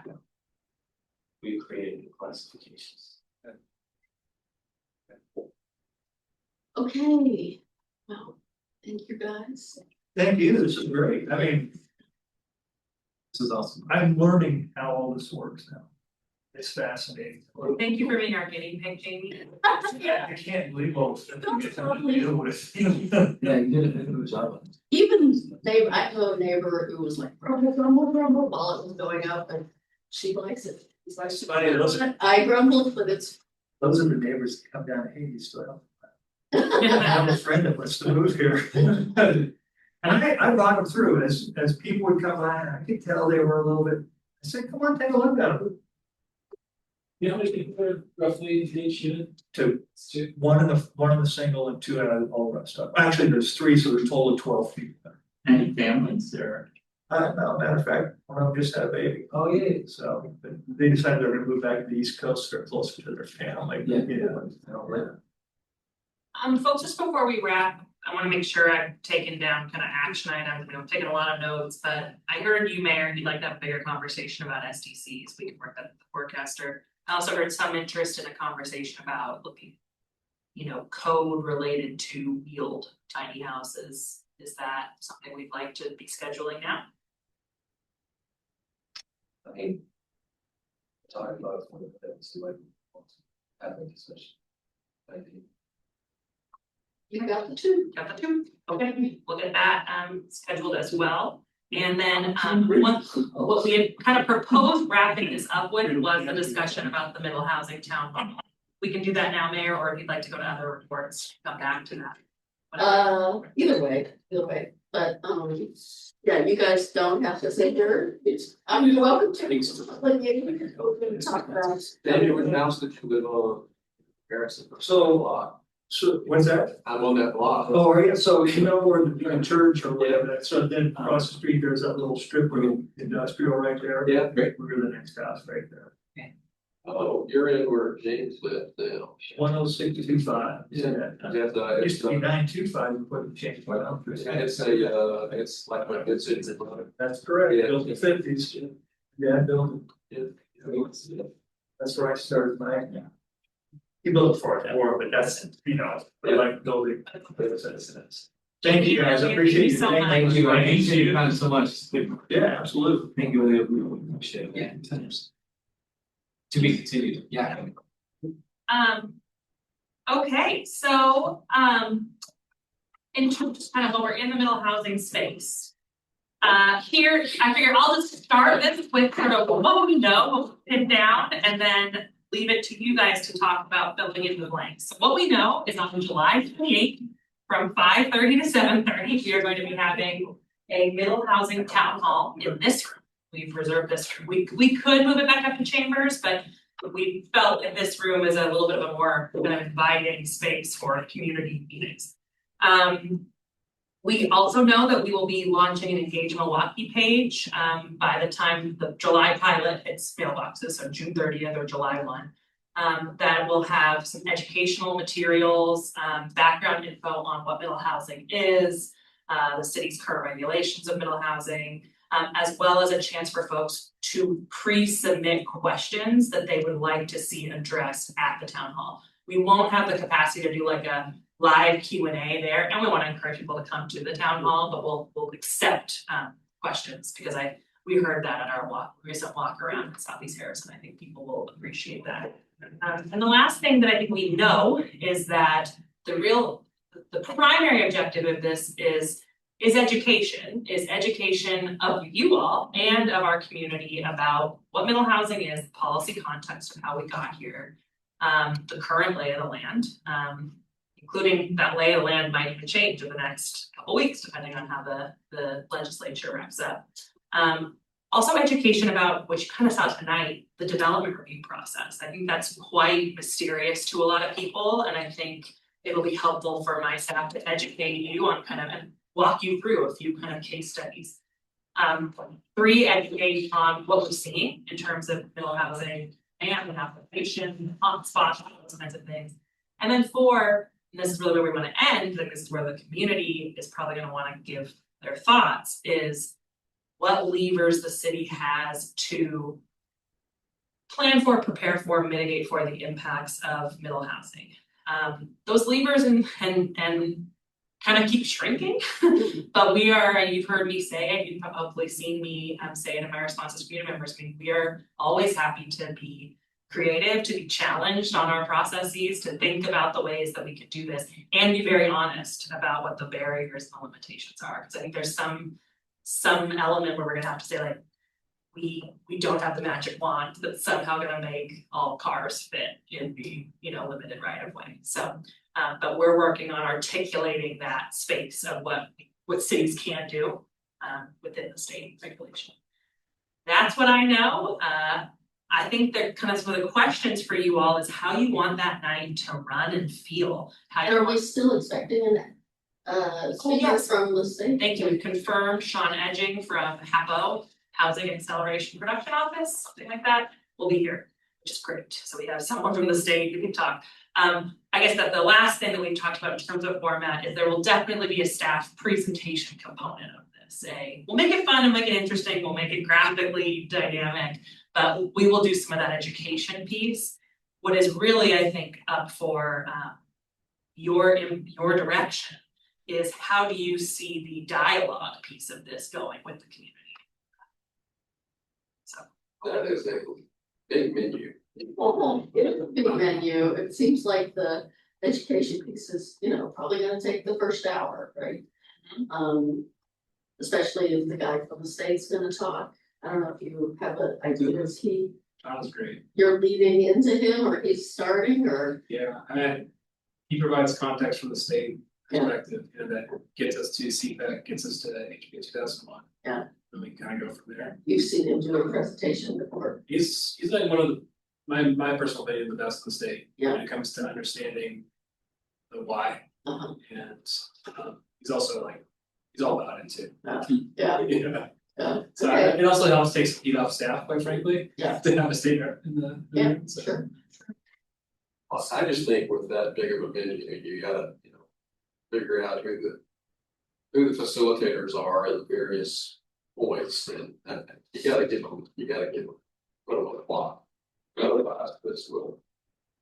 I'm concerned about all that we're trying to achieve here. I think they're all worthwhile, and I mean, if we get what means about land use, that can eat up a lot of time, and quite frankly, put people to sleep. I think we need to hit it, but I don't want to hit it in too high a level of detail. To Robert's point, how short could you do the informational piece while still making it in-depth enough that people know about it? Sure. I think about it. And the King Road site, there were families with kiddos who I do not see wanting to sit through a 3-hour presentation. Well, okay, we said an hour, right? No, I'm saying that like whole or whatever it may be. A little bit. Yeah. I mean, correct me if I'm wrong, you know, we can set it for whatever we want. I think what we can do, you know, planners are great at writing. They could create, you know, the written fact sheets, the deeper dives, the things that give people the full story. And then we really hit cliff notes, especially on the policy context piece. I think what's gonna be most engaging, you know, we will wanna cover from the bare minimum what the state influence here and the milestones of council decisions on them. But really, I think the most engaging piece is the demystifying how a project moves through the city and then where we have control. I think we're seeing that right now with so many constituent questions we're getting of, well, why'd you approve this and how could you do this and what was the decision making here? And I think just helping people understand a little bit of that, and that might just make it also feel more real than theoretical and policy. So how do we see sitting here? I kind of thought, and when I heard town hall, a town hall, what I would do to make it a little friendlier than a dais is I would sort of have staff and Sean and then council and then theater seating so that people are getting to participate in presentation and then speaking. I do find it challenging to think about how you're gonna do that and make it a dialogue. Because if folks are coming up to testify, I think you have to kind of expect kind of for time, you end up like having to do testimony, maybe quick response, but just kind of testimony. If you wanted something that was more dialogue-y, you could still do sort of for the presentation portion, you know, some panels up there. You could do rounds or like seating groups and then you know, have discussion. Yeah, I don't like that. I Sprinkle ourselves, right? Why couldn't we just sprinkle ourselves around here? I think I like the idea, the mayor talked about this. We all should get the base facts the same. But I do like the idea of afterwards sprinkling, because I feel like in the conversations I've had in housing, I feel like it's very helpful to have someone in the city, if it was like a staff member and a city councilor, who could listen and respond, sort of back and forth. I think it's very helpful to be able to show that human side of the city, because otherwise we sort of take further. See, I think people wanna hear us discuss it. I think they're already tired that they come and talk to us and we don't ever discuss it on dais. Yeah. I think we should do it like kind of like a hearing. We should have the presentation, we should ask clarifying questions that we have, not get into the policy, and we should take the public testimony. If we wanna keep it informal, we have somebody with a microphone go around the room. We don't have to make it come up to the table to testify. But we do still probably wanna have a 3-minute clock. Parsonal Hall. Like, remember and Kathy, when Yeah, Parsonal Hall, same kind of setup, we just thought we had the mic middle that people got to come and ask questions while we explain what.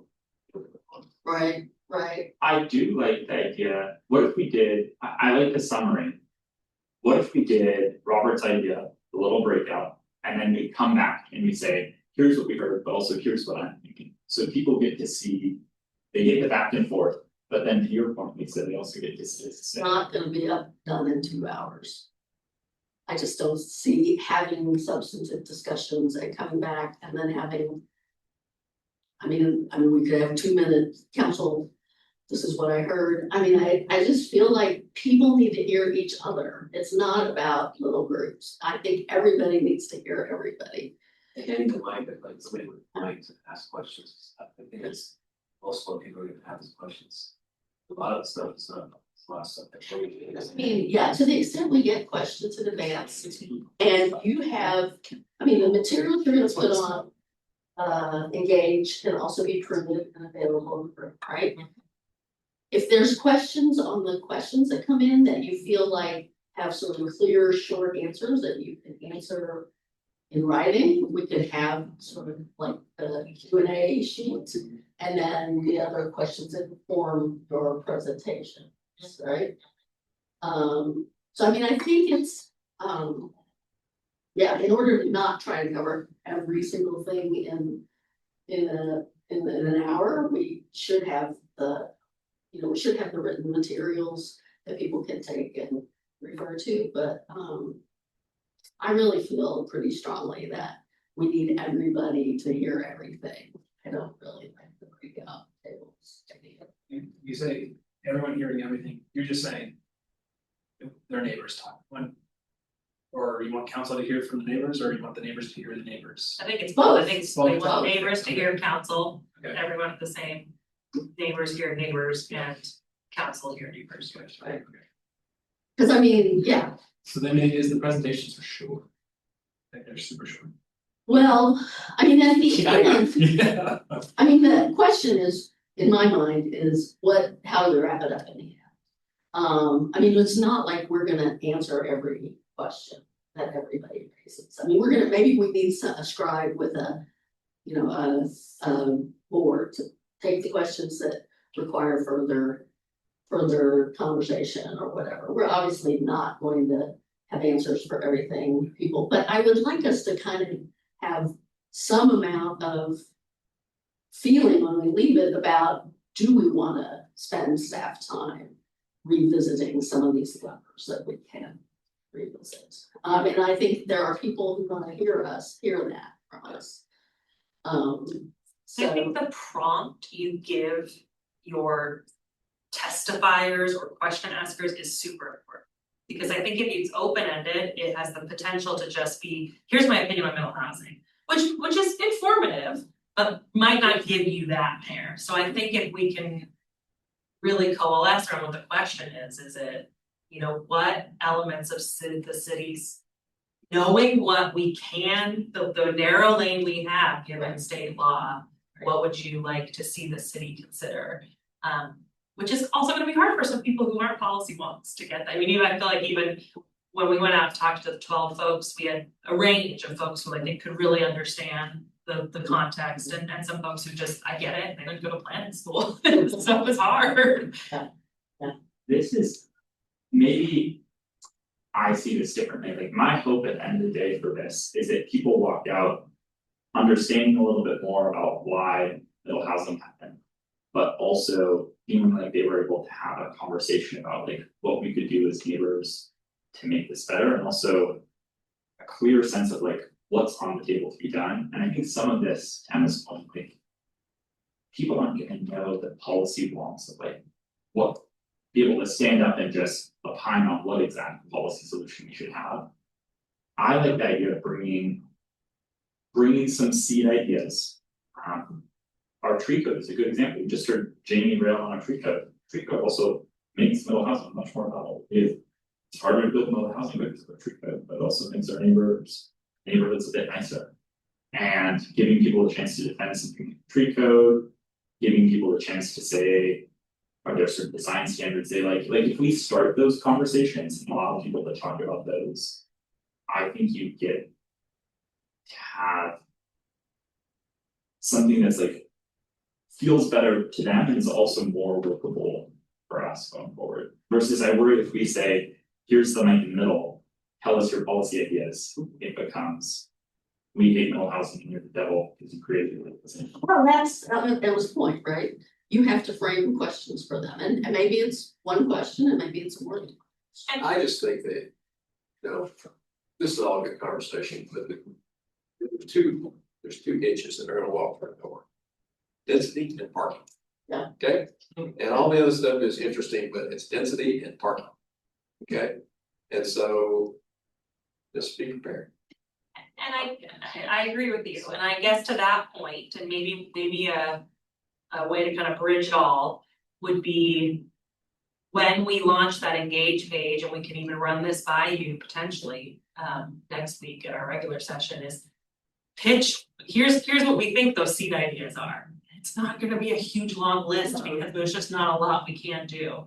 And once you feel good about that, we put that publicly on the engage page and say, so this is really what we're discussing that night, and we can't stop them, there's gonna be a lot of people that come and say. Parking, or but I think trying to focus, like you said, Council President, on some seed ideas and to give people some heads up of what those seed ideas are. And this is also. I mean, I'm fine to be wrong here, but this is why my preference would be for smaller groups. I think that. If we ask people to comment on multiple ideas or answer multiple questions, and we want to respond to what they say, and we want to answer any clarifying questions they have, like. The list of. What we're doing for each person who stands up, the mic gets pretty long. Oh, I don't think we're answering each time somebody gets up.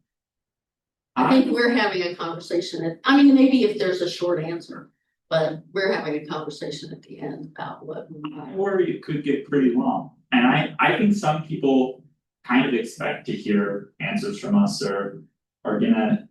If they say something, they don't hear a satisfactory answer. I think that just raises temperatures, and that's why I kind of like. You don't get to hear everything, but if you have a smaller group where you get to have that quality interaction, I think that'll make people happy.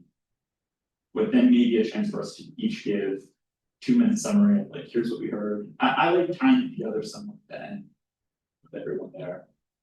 Well, I'm already hearing from the people that you met with and that have been coming to our meetings that they want us.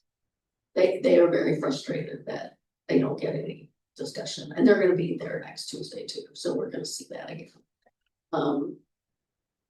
That they, want us to have some level of conversation, and I don't think we're gonna resolve any policy decisions at this thing, but at least to have a, yeah, we're interested in exploring X, or no, we don't wanna backtrack on our tree code, or, whatever. And maybe that's where. If we're in individual groups with a counselor each individual group, they get to have that discussion with each of us more in depth. But then we share out, I think it's fair to say like, how is each counselor feeling about the housing? Well, we share that out and give us each 2 minutes. So Robert can watch the clock, but I think that helps us. Have both those like in-depth discussions with people and a discussion so people can see what their city council feels about the positive that work. We don't, if we have 2 minutes each, then we don't have time, we're not having a dialogue, we're just reporting out. I mean, sorry, I think it's more valuable to have a discussion with residents than it is to have a discussion amongst ourselves. I think it's good that we tell residents what we're thinking, but I think they don't want to be talked at as much as they want to talk. Well, I can tell you after having gone to visit them, we've gotten 15, 20 more questions. I mean, there's always more questions. There's always, reframing of the same issues. I just think that as the questions are raised, the people who come to this, and I understand what I heard you describe as a workshop, and I really don't know that we have, workshops can last a whole day, and so I think when a question comes up, somehow I think that, we kind of have to, have it amongst ourselves, that there is a response. It doesn't have to be a long response, it has to be a response. And maybe it is, here's where we are, here's how we got here. We've heard this before, appreciate this coming up. And maybe we circle back to those bigger themes, but I think people they're going to want to hear a person respond to their question or their complaint. When they give it, and not, I just think that anything that. So you're saying you think we should do small groups? No. I'm You're saying, saying we should respond at the time. and we have to, if we do that, we have to think about it, but I just think that anything that has sort of the public hearing thing about, okay, you got this many minutes and no one will talk to you until the end of the meeting, it's not gonna go very well. What if we, I think all of this is gonna require ground rules, like limit of time and the mic, but what if we designated a chair for the meeting, which is probably you, Mayor, and the chair responds. And kind of then is the person to do that, sure, and this response could be an answer, if you know the answer, it could be. I'm asking staff to write that down and provide follow-up. Or it could be, hey, Sean, tell me, this seems like a state question, tell me the answer. Well, it could also be, oh, here's Vera, Vera knows this, get with Vera after the meeting. Sure. And talk it through, you know, I mean, if I don't, you know. Yeah. So I mean, yeah, there are cases like that, yeah, I like that. Like, and maybe having a scribe that's keeping, I mean, yeah, could be staff take it over, it could be like actually writing a list of questions or topics on a flip chart. I think we have half a dozen ideas of what this meeting should be. That's why I brought it up, I need some direction.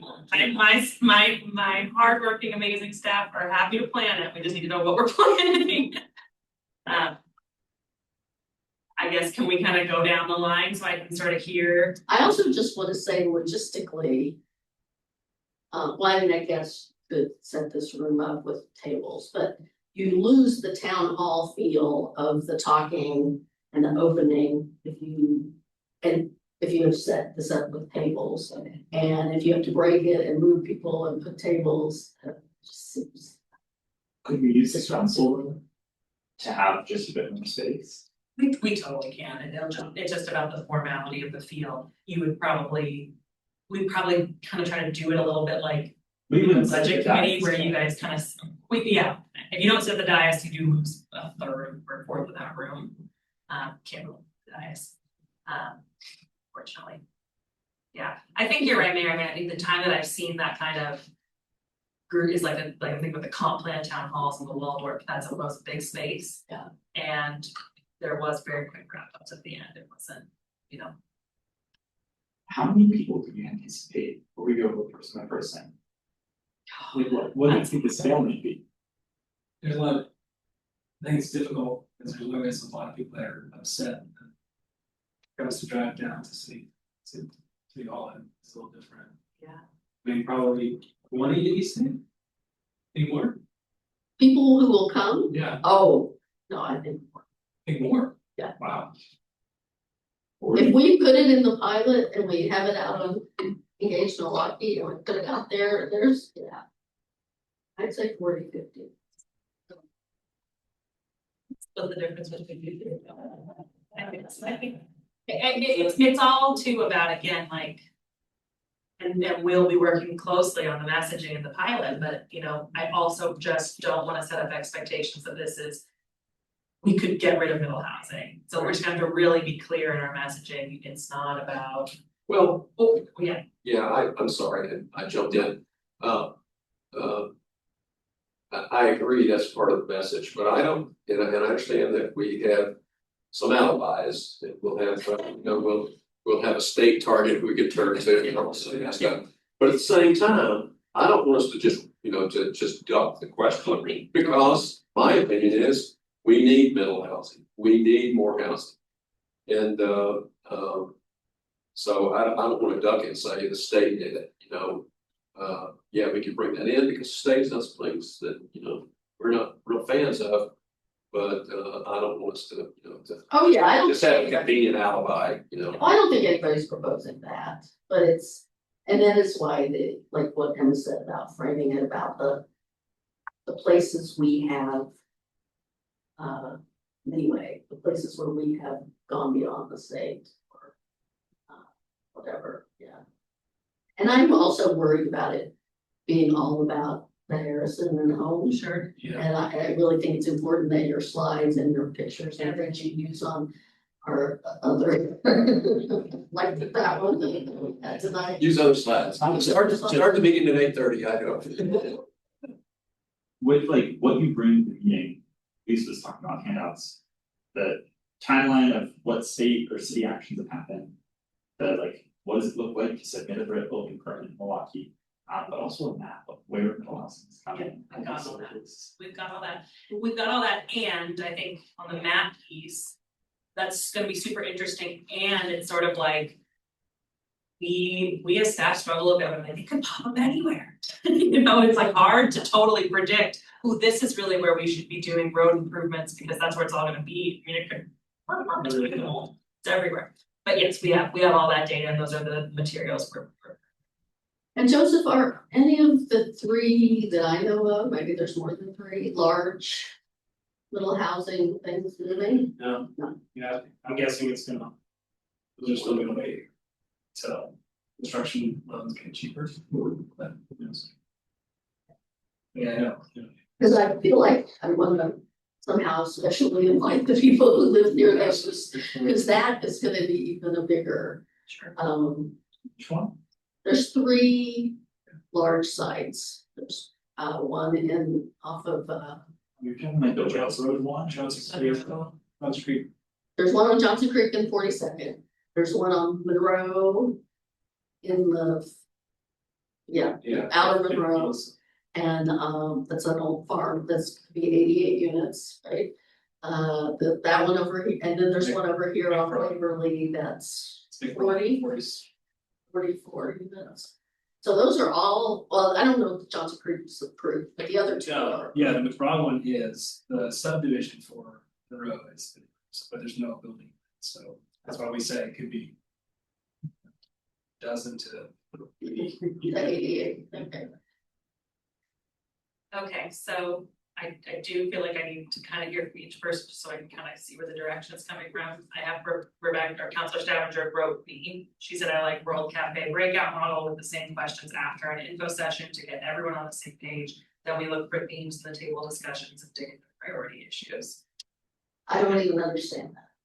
What's World Cafe breakout? I think it's a similar, it's the small groups, facilitated discussions, so everyone gets the same prompts, discussions in the small groups, then a report back at the end, and a kind of group wrap up. Counselor Massey. Yeah, when I hear that, I kind of looked at it in the workshop model, I just don't think that we have time to pull off the workshop model, and I'm not sure that people come or look interested in spending that time. So I kind of go back to the very short presentations. And when a questions raised, someone addresses it. It could be a short answer.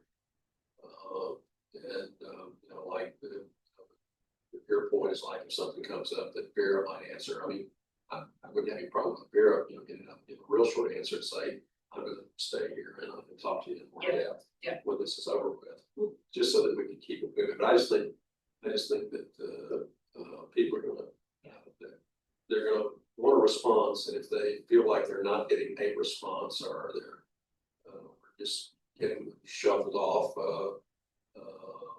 and not responding to them, I just don't think it's gonna be very satisfying to. Okay. And I want to help. I know, Mayor, you're perfectly capable of answering all these questions because you know more than all of us combined.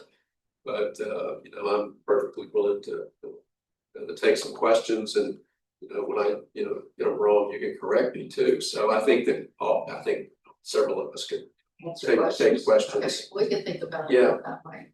But I just, my point is, I just think, let's respond. Yes. The question comes up. Are you saying no testimony then?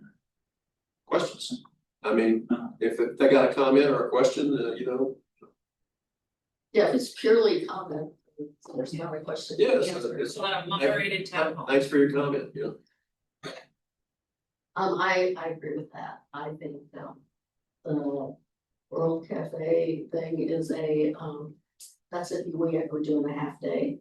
We're doing this a half day on a Sunday afternoon or something. I could see doing it that way. I think like a nice solid hour and a half of learning and then having that model, but I don't think we have time to do that. I kind of would disagree. I think I'd see 30-minute presentation that's informational. An hour table conversation where we have a small group, and then a 10-minute close. So you go for 2 hours, and then we float around afterwards and answer questions. Something tight like that. I worry that the flip side, if we allow everyone on council start answering questions. You have 5+ people answering, staff as well.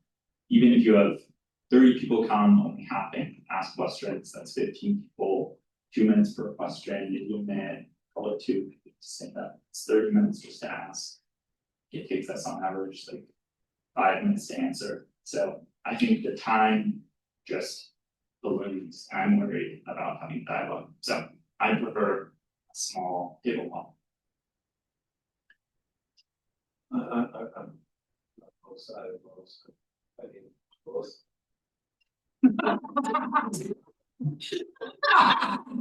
Gotta break the time. Get a coin out of. I don't know, I mean, we think we need it or to have to like. That. And a lot of this stuff is so subject on state mandated stuff and it's how much we actually get people. I think the presentation piece of this could be done by 6. I think we start at 5:30. We can spend the first half hour with presentation and then get to. Whether it is the moderated town hall or a facilitated small groups. I think you can count on a 30-minute staff piece. Does that seem realistic? And I also think some of these same questions are gonna come up at table by table. If you divide up by table. Yeah. You don't have the expertise at a given table, there's only one bureau. That's the fortune. So, It don't have to be saying the same thing, if we're giving out different info. Yeah. Then it's gonna make the tables. And then people are gonna, well, Mayor told me this, or Councilor. Yeah, Told me that's this. exactly So, right. then I think might create more confusion, you all have to be on the same page with the information number. But I think the questions we're gonna have, they're gonna be more specific, I don't think people are gonna have like broader policy, I think they're gonna be more specific to what they're seeing. Here. Well, how come this is happening, why are they parking here, how come their parking looks like this, why did they put? Right, I feel like they're gonna be more detailed, with those questions as opposed to like overall, like, well, how can we? I would think the World Cafe thing would be better if it was like, well, how can we? If we were discussing policy to push back against some of this stuff, then maybe that would be a better situation for that, but I feel like it's more. We're just trying to get all their questions answered as opposed to just coming testifying, because all these testimonies would be questions are frustrating answers them. Right, so I feel like that's kind of more, if I feel like we need to get further than that, then maybe we do another one. Where we make it more of a policy driven, World Cafe. Now let's figure out what the city can do to push back. But I think moderate town hall. It's my idea you to make the decisions. We vote. So I heard 3 moderated town hall. So that's what we'll do. Couple other things, we'll keep presentations short, sweet, to the point. We'll do more detailed stuff in written materials that can be provided both in advance and on the day in materials. We will bring those seed ideas. We'll have those be available and try to use that to be a little bit of an attempt at a box for the questions and comments that we get. I do think it would be helpful to kind of name a chair, I think again, everyone kind of answer, but just for, and I'm also happy to help be a moderator if you'd like. And Joseph, this is really your team, so I wanna make sure that you're getting the questions that you get answered. Yeah, but we wanna, that's kind of what we thought. Okay. Where are you thinking here or? 35 people. You make change. Well, I mean. We won't know, right? We're not making Yeah, people yeah. RSVP, and if they do, that's not a reliability. Could we?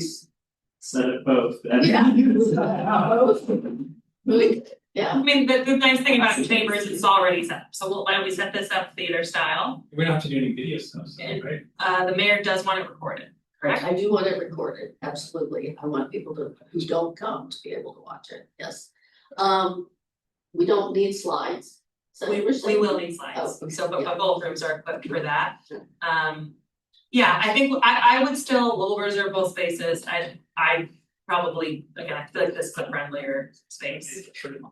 So I think we game plan here, but if we are overflowing.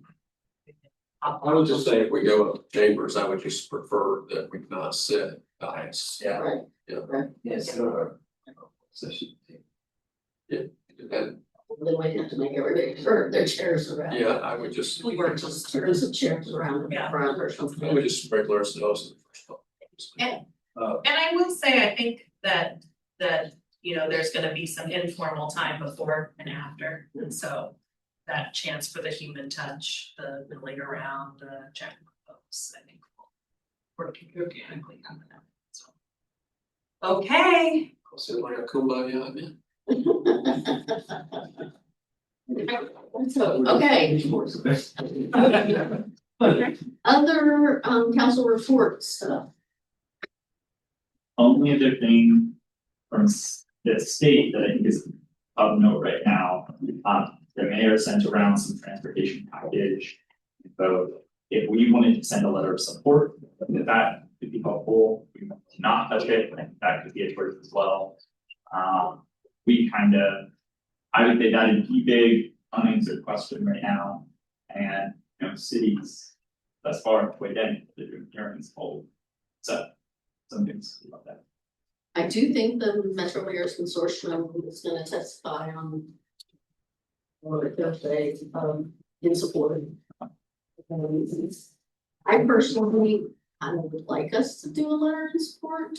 I think there's value in supporting this.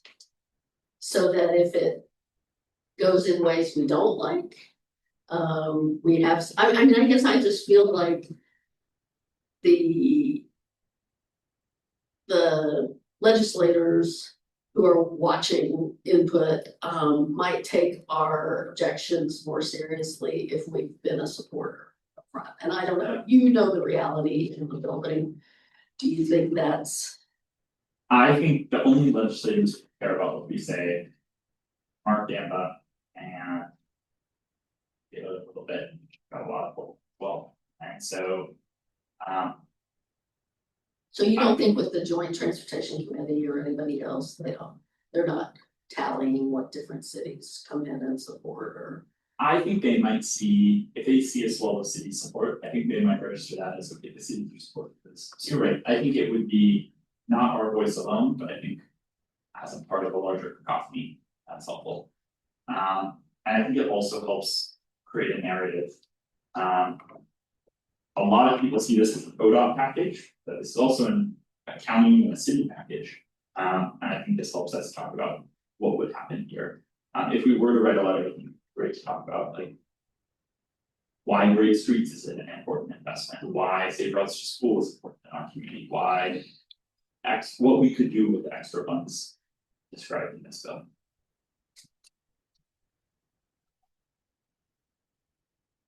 So. And do you think? Do you think the time is now to do it this week, or do you think doing it next Tuesday is not too late? I think the time is kind of now. The challenge that we'll see right now with the page is, we got the initial draft that was sent out. Rep. Gamba and a few other legislators said this didn't go far enough in some key ways. Republicans introduced a counter proposal that said no new taxes, we're just slashing funds in ODOT. Getting rid of programs like safe routes to school, great streets.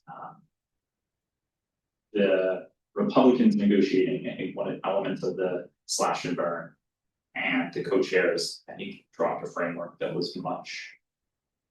That had some elements like the gas tax amount is lower, there are certain things that are lower, but there are other investments.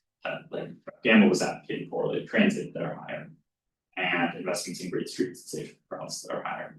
So. If we want to preserve the give that they've given over here for. Our representative and other folks, I think it's important that we raise our voices now. Otherwise, if they want Republican votes, I think they backslide on all of that. So it's saying, don't backslide. So when I read the two proposals, I kind of. You know, I thought that can't remember the terminology they used for the modest proposal, that would call. True. Trip, yeah, I thought, well, I said, this is, and I kind of read that and I said, man, this doesn't seem like moves the needle very much, and then when I read the other one, I said, well, that moves the needle a lot.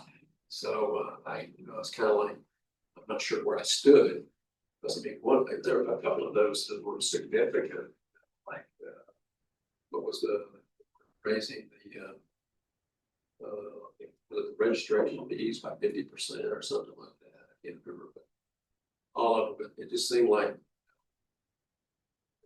it wasn't, just the base proposal plus, it was the base proposal plus. So I agree that I think that we ought to say something. I mean, are you advocating that we support the GAMA and other groups' proposal? I think what Rep Gamble would say at this point is the second framework that the co-chairs dropped, the bill as it is now, is in a much better spot. There are some places where he would tweak it. I think one of his critiques, he would have two critiques. That I They would heard. go higher on the gas tax. I mean, even so, I think he'd go higher on the gas tax, assume it's at 15 cents. The big thing that they're changing in this package is the indexing the gas tax to inflation. But what they've done in the bill is they've said that inflation can't go over 3%, which is a touchy number. And so Where that's got us, yeah. yeah, so I think he would say if it's gonna be indexed to inflation and then set to actual inflation or even the cost of construction. And construction index, inflation index. I think that is, they chose to cap the increases in inflation. So you're not going to voters. You can go to voters saying we're living costs and some is with this indexing. I think the other thing he would say is for some of these new revenue streams, take a 1% sales tax on cars. That is money that doesn't necessarily have to go to the highway trust fund. And that would be huge because that when you can have money that goes into transportation, but it's not earmarked so specifically, you can do more creative things with that. You can do more street paths. Well, that's where the safe routes money is coming from, right? Have great streets. Things As I so, recall, yeah.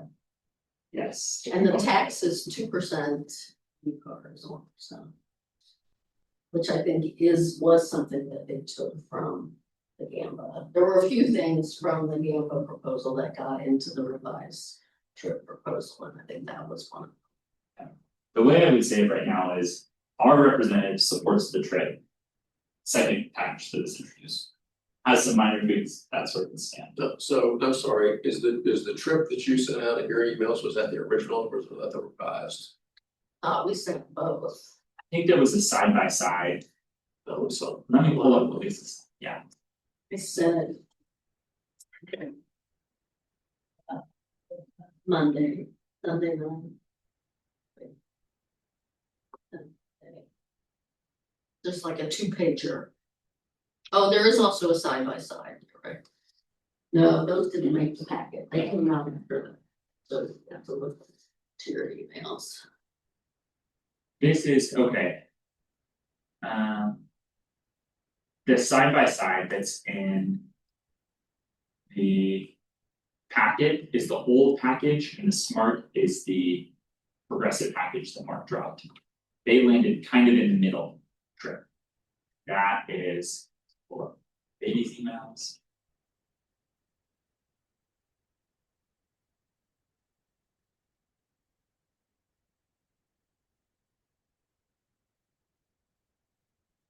Yeah, so the email that I sent yesterday at 113.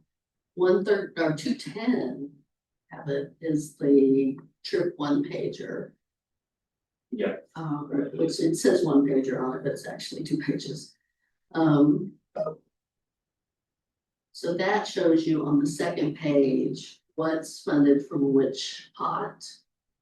And so the transfer tax funds Great Streets, Safe Routes, as well as those unfunded big projects. Sorry, my mind. Is there a pixel left in this slide? What? Pardon? I said, sure, white pixel left in the slide. Yeah, it's pretty dense. The second page is a little bit more white space, but I think the best thing that we could do as a city is. If we don't like this package, we should let Rep Gamba know, so he knows that we don't like it. If we do, we should let him know, so then he can say, my city supports it, other cities support it. And if we write a letter that says, basically, how the money is helpful as a city.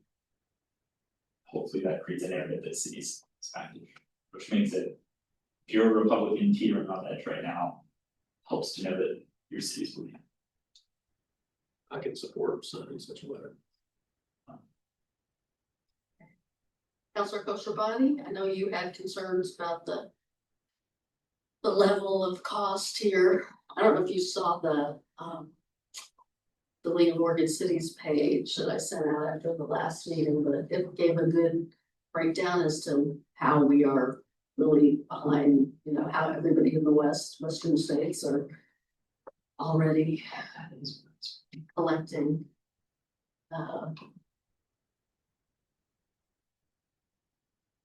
Here it is. Electing this level of, I mean, how, yeah. I mean, everybody's funding, you kind of, as I recall, had expressed a frustration that this isn't coming out of general state budget.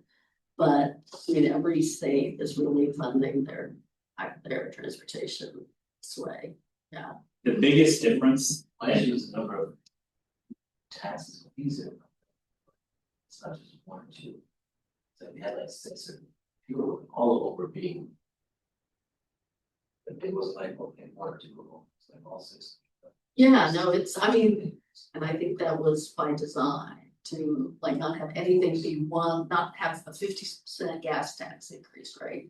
They do a 50% gas tax, which he told us when we were in St. Louis, right? He told us that's what was needed. So they knew that was not gonna be palatable, and so they spread the taxes over various different mechanisms so that not any one was a huge increase. I mean, I think that was the theory. yeah, I think it's twofold, so if you look at. The thing that Mayor Beatty sent out before about total annual taxes, the big difference between Oregon and other states. Is other states have a sales tax on cars that massively funds a huge portion of their transportation system, and we don't. And so we're adding that, and that I think will be a huge gap that funds a lot of the fun extra programming that we let.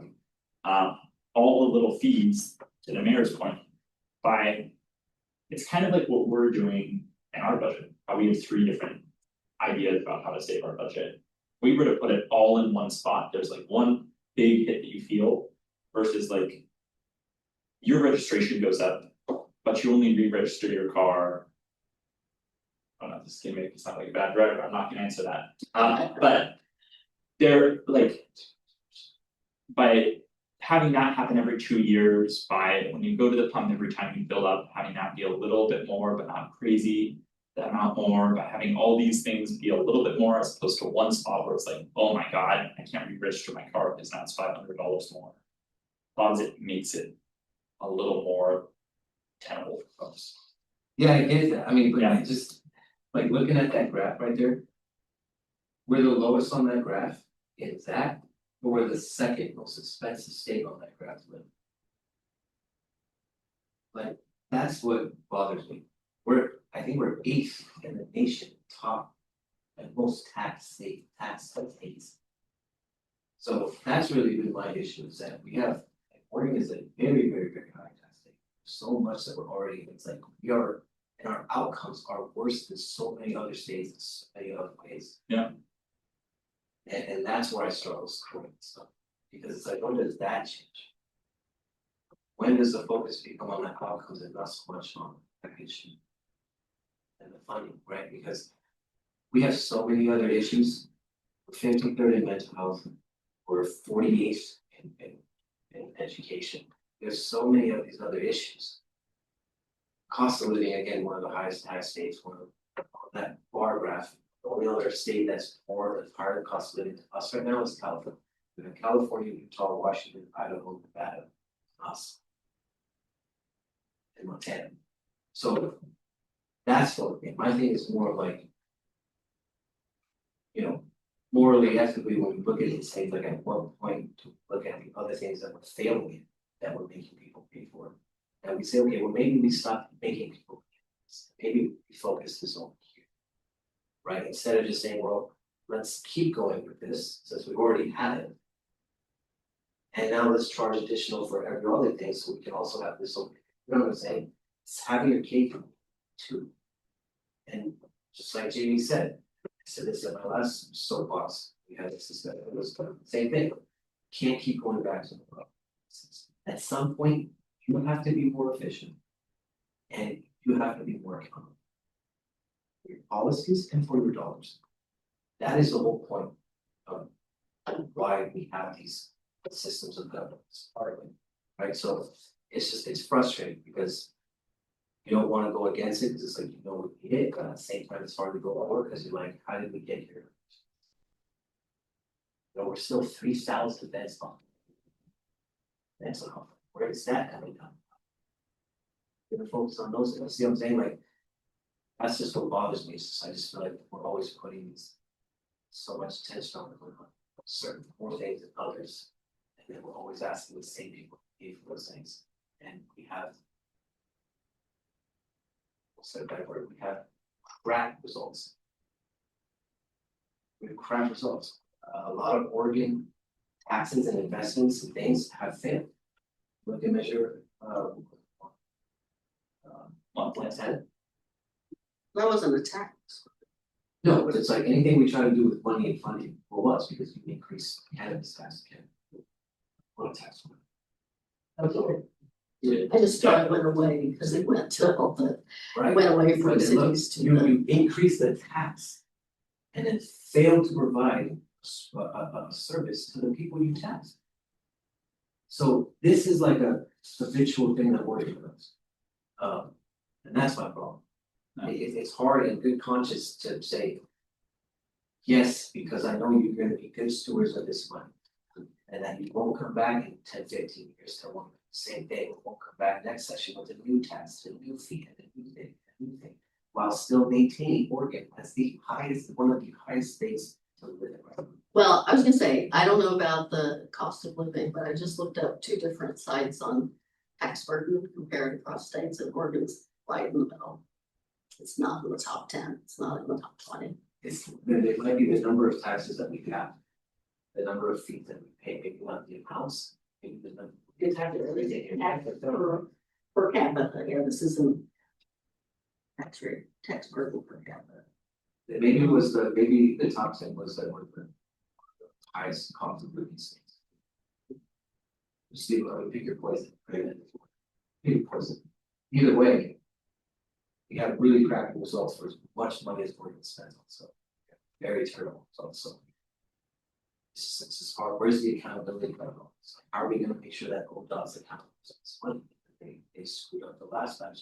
That part of the county was messy in the first place. They overindulged in projects. So how do we know they're not going to do this again? What's the accountability measures? Yeah, I can go into, I think there are two things. We can talk about Oregon at large, about this package. This package, here's what accountability looks like. If you want to fire Chris Strickland, question, trivia, how do you do that? What was the question? If you want to fire Chris Strickland, the director of ODOT, how do you do it? I mean, the governor does it, The governor can't, really? a legislature can't either. It's only the OTC. Oh. Which some people might say is very, very close to ODOT and not necessarily pushing back on ODOT. So I think interesting part of this is changing providing new accountability mechanisms in leadership in ODOT. Is that conversation happening as part of this? Okay. Yeah. I think there's also changes to OTC and how the OTC functions as they supervise these projects that people are looking at. Some states give their transportation commissions nearly free rein.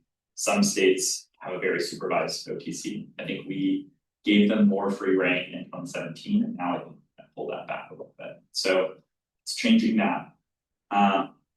It's also restructuring right now. Our Joint Transportation Committee is a statutory committee. We're going to break that up and have two separate policy committees, which can do more in-depth looks at specific programs, because they're separate, they can be more tailored to what the chair wants to look at.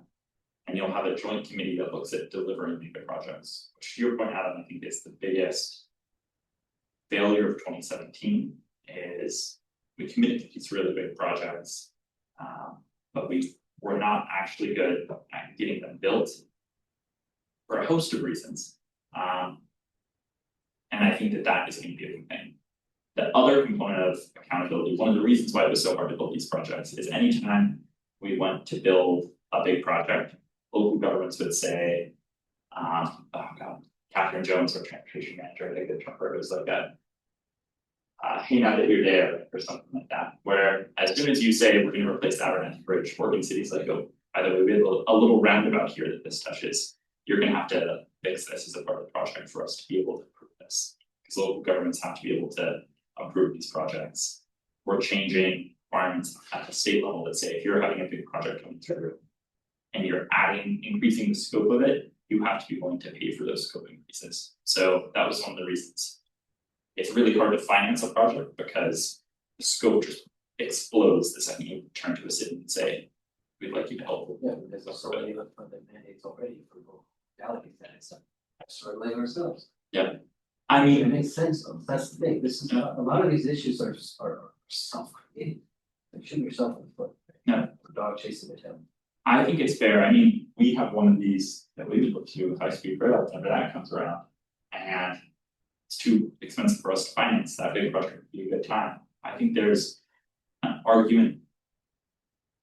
The state's argument that they're making right now is if we commit to a project, we commit to that project, and if we're increasing the scope of that project, we have to see cities come to the table to help finance a component of that increase if they're the ones asking for it. I think like all of these things are, you named like 1,000 different issues, and the joy of the legislature is they're doing 1,000+ different bills. There's a bill on educational accountability that I think will be cool. There's a bill that's a study for Measure 5 and 50 that's being passed that would look at. And there is for mental health. There's mental health money. We've done past few sessions, we had like $1 billion increase in the billing rate, the reimbursement rate that we do for mental health, and we've invested over $100 million in capacity programs. These all take time to get out. I think there's an argument that we could make about procurement. We as a state got a lot of wildfire relief money from the feds after 2025 that we still have not spent on. So part of these problems is the state is desperately solving problems. And even if you think the state is doing a good job of finding solutions, the pace of bureaucracy to get the funds out and implement the changes is slow. Some of these things just take a long time to do. If we think about middle housing in the city, to Robert's point, middle housing is a great way for us to lower the cost of units and increase the number of affordable units. It takes a long time for us to slowly have more and more affordable units popping up around the city. And I think all of these things just take a long time. And I think that is just one of the hard truths as we go about this. So can I circle us back to this Yeah. letter? This letter, yeah. So it sounds like from what you said, Adam, that would not support, I don't know, I'm just struggling. yeah, that's fine. I just kind of wanna, move this forward here. And so I would say if some of those accountability items that Will mentioned were put in the letter, would you consider it then? Yeah, I just haven't heard so much enough about. I mean, if it's just a non-starter, just tell us. No, If it's we not can- about, it's not about. I guess we can have individual letters. I understand the scope of what they do. I understand the legislation will face right now, but at the same time, just sort of takes a. To the mayor's point, we kind of have to send this letter out today. So, or not today, but we have to get agreement to send the letter out today. Has Counselor Stouter? Yeah, that's what. She has not. But I've she's still on. She's still online. And I think that's good to say like this is, I think, yeah, Alright, I think that's good. Watch. Counselor Stouter, can you please text Emma as to whether you're in support of sending a letter. Yes, Robert, I appreciate that. Well, I just trying to see if there's a way that you might support it. No, I would. If we had those caveats, Or at least had it, you know. it just, we're not just not signing a blank check. Yeah, right, that's. So do you two, we can't like circle back with a letter to everybody and agree online, so can we assign these two to write a letter for us? Might say affordability a lot, gotta work.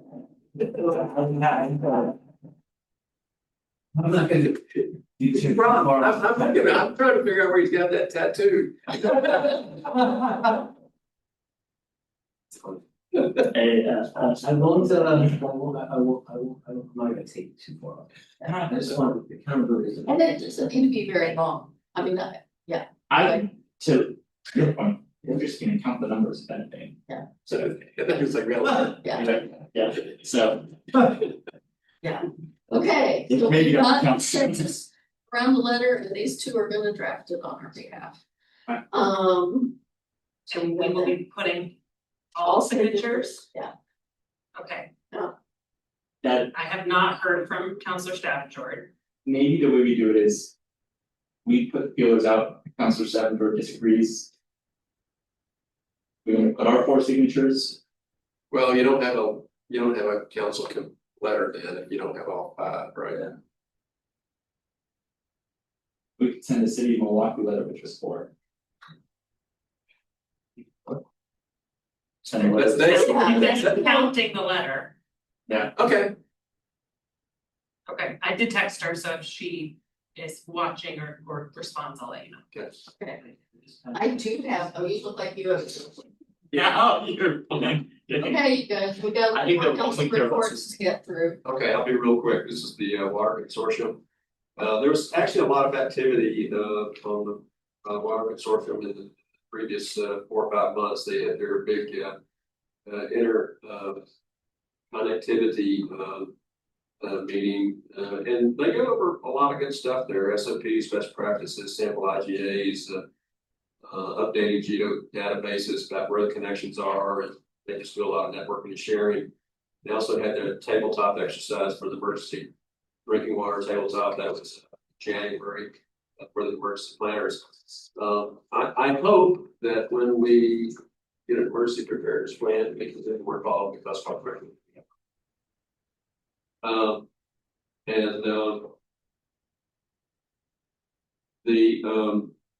The media campaign that the water consortium puts out every summer will start on July 7th. It'll be in all kinds of media outlets about how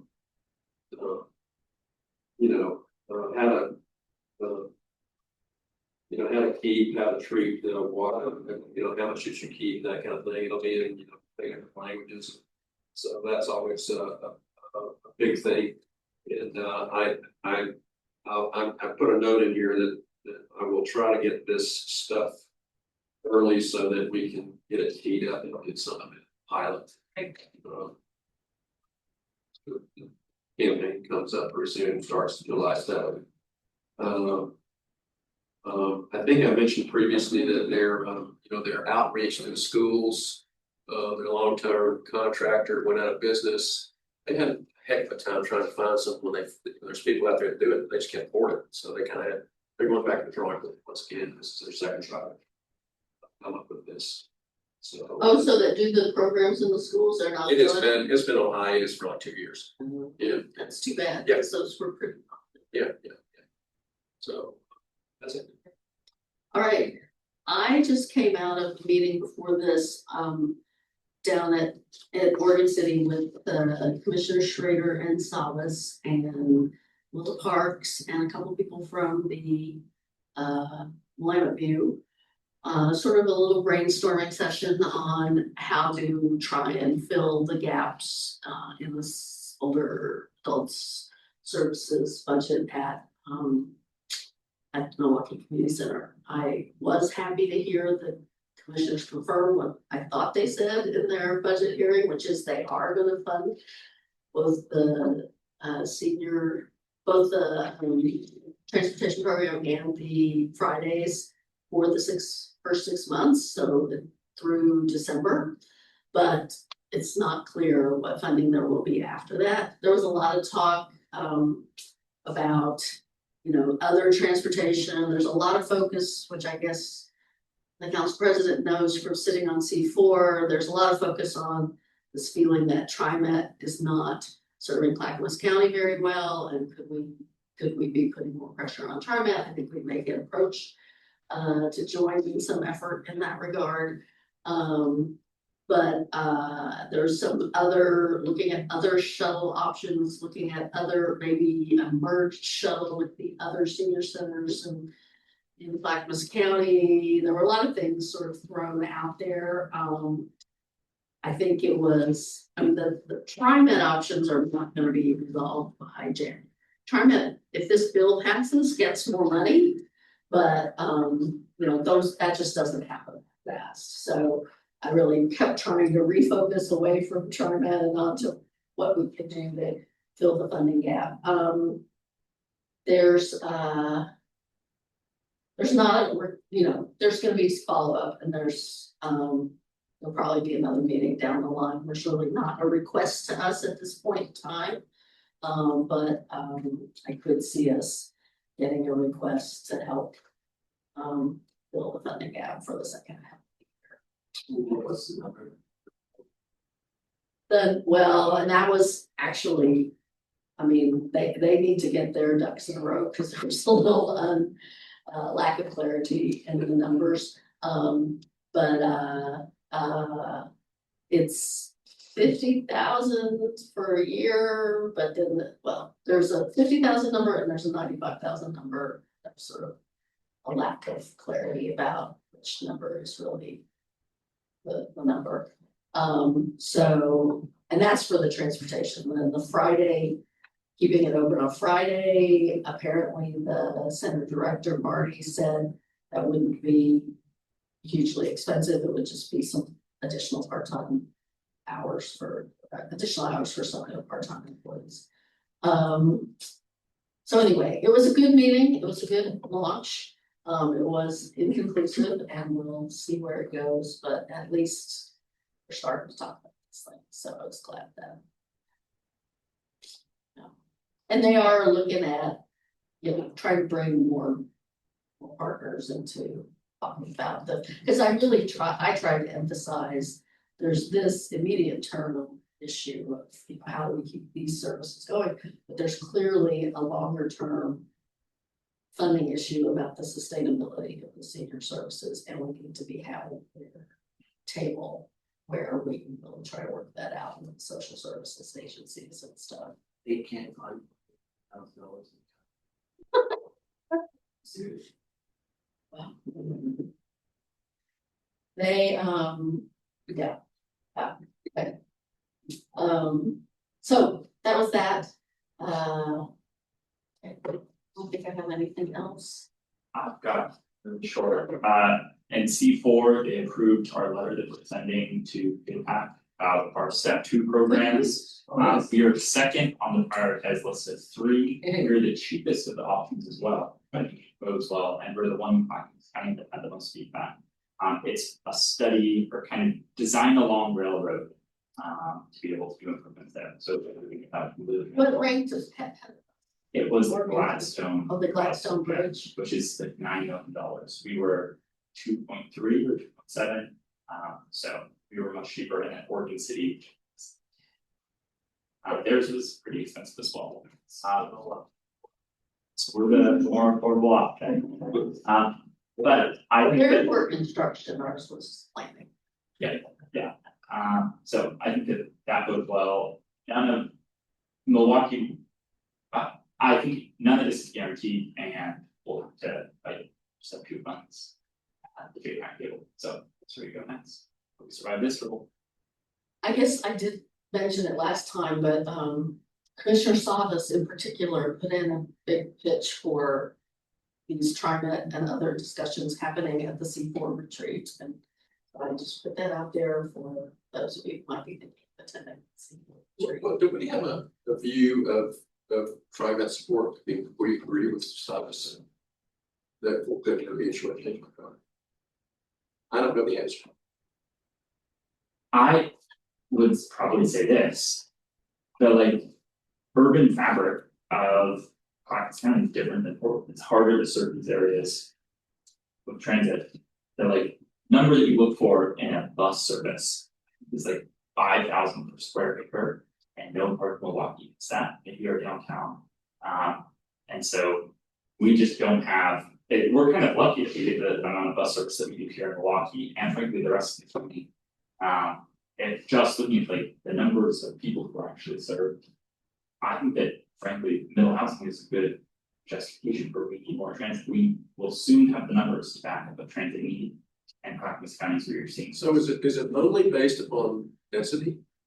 Or where does ridership, fall into this? Because sometimes, your density may support it, your ridership is terrible. Yeah, I think so the density is what like leads to the ridership, where there are just, if you have 10 people per square acre, your ridership's not gonna get much more than 100 rides per time. I think ridership is a component. I think Clackamas County has lower ridership. I don't know, So I will say that, I mean, I think in Milwaukie, apart from our industrial areas, which don't have great. But I would say, our downtown has good service and 99E has good service. And we have the line out King Road and the line up 32nd. So we probably have better service than most places. As we heard, I mean, I think that's actually come up in the middle housing, because they're like, West Lynn is requiring off-street parking and so, and I'm like, because they're not within a quarter mile of transit, right? They can still require that under the CPAC.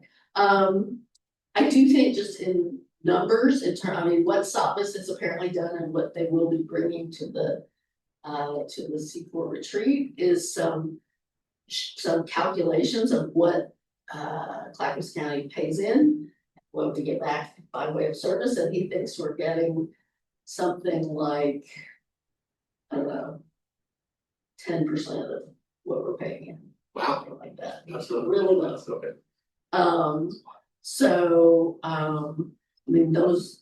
Anyway, so more detail to come on that, I guess. But I think there's definitely been some chat in the, I don't remember if I shared it with everyone, but in the MMC, there was a org chart for TriMet that showed their FTE count, and they had like 80 or something. They had like over 100 IT positions, which maybe running all the mapping and stuff takes that. They have like 60 or something government affairs and public affairs and government affairs, which seems awfully high. So there's been a lot of questions from the mayors about, the overhead and trying. So I'm actually hiring another one according to need. Trying to sign another government. Oh, are they? Yeah. That's all. Oh, so anyway, I think there's, just like with ODOT, there's probably room for improvement at TriMet. Anyway. Okay. Anything else for the good of the order? All right. Then we are adjourned. I guess we still didn't hear from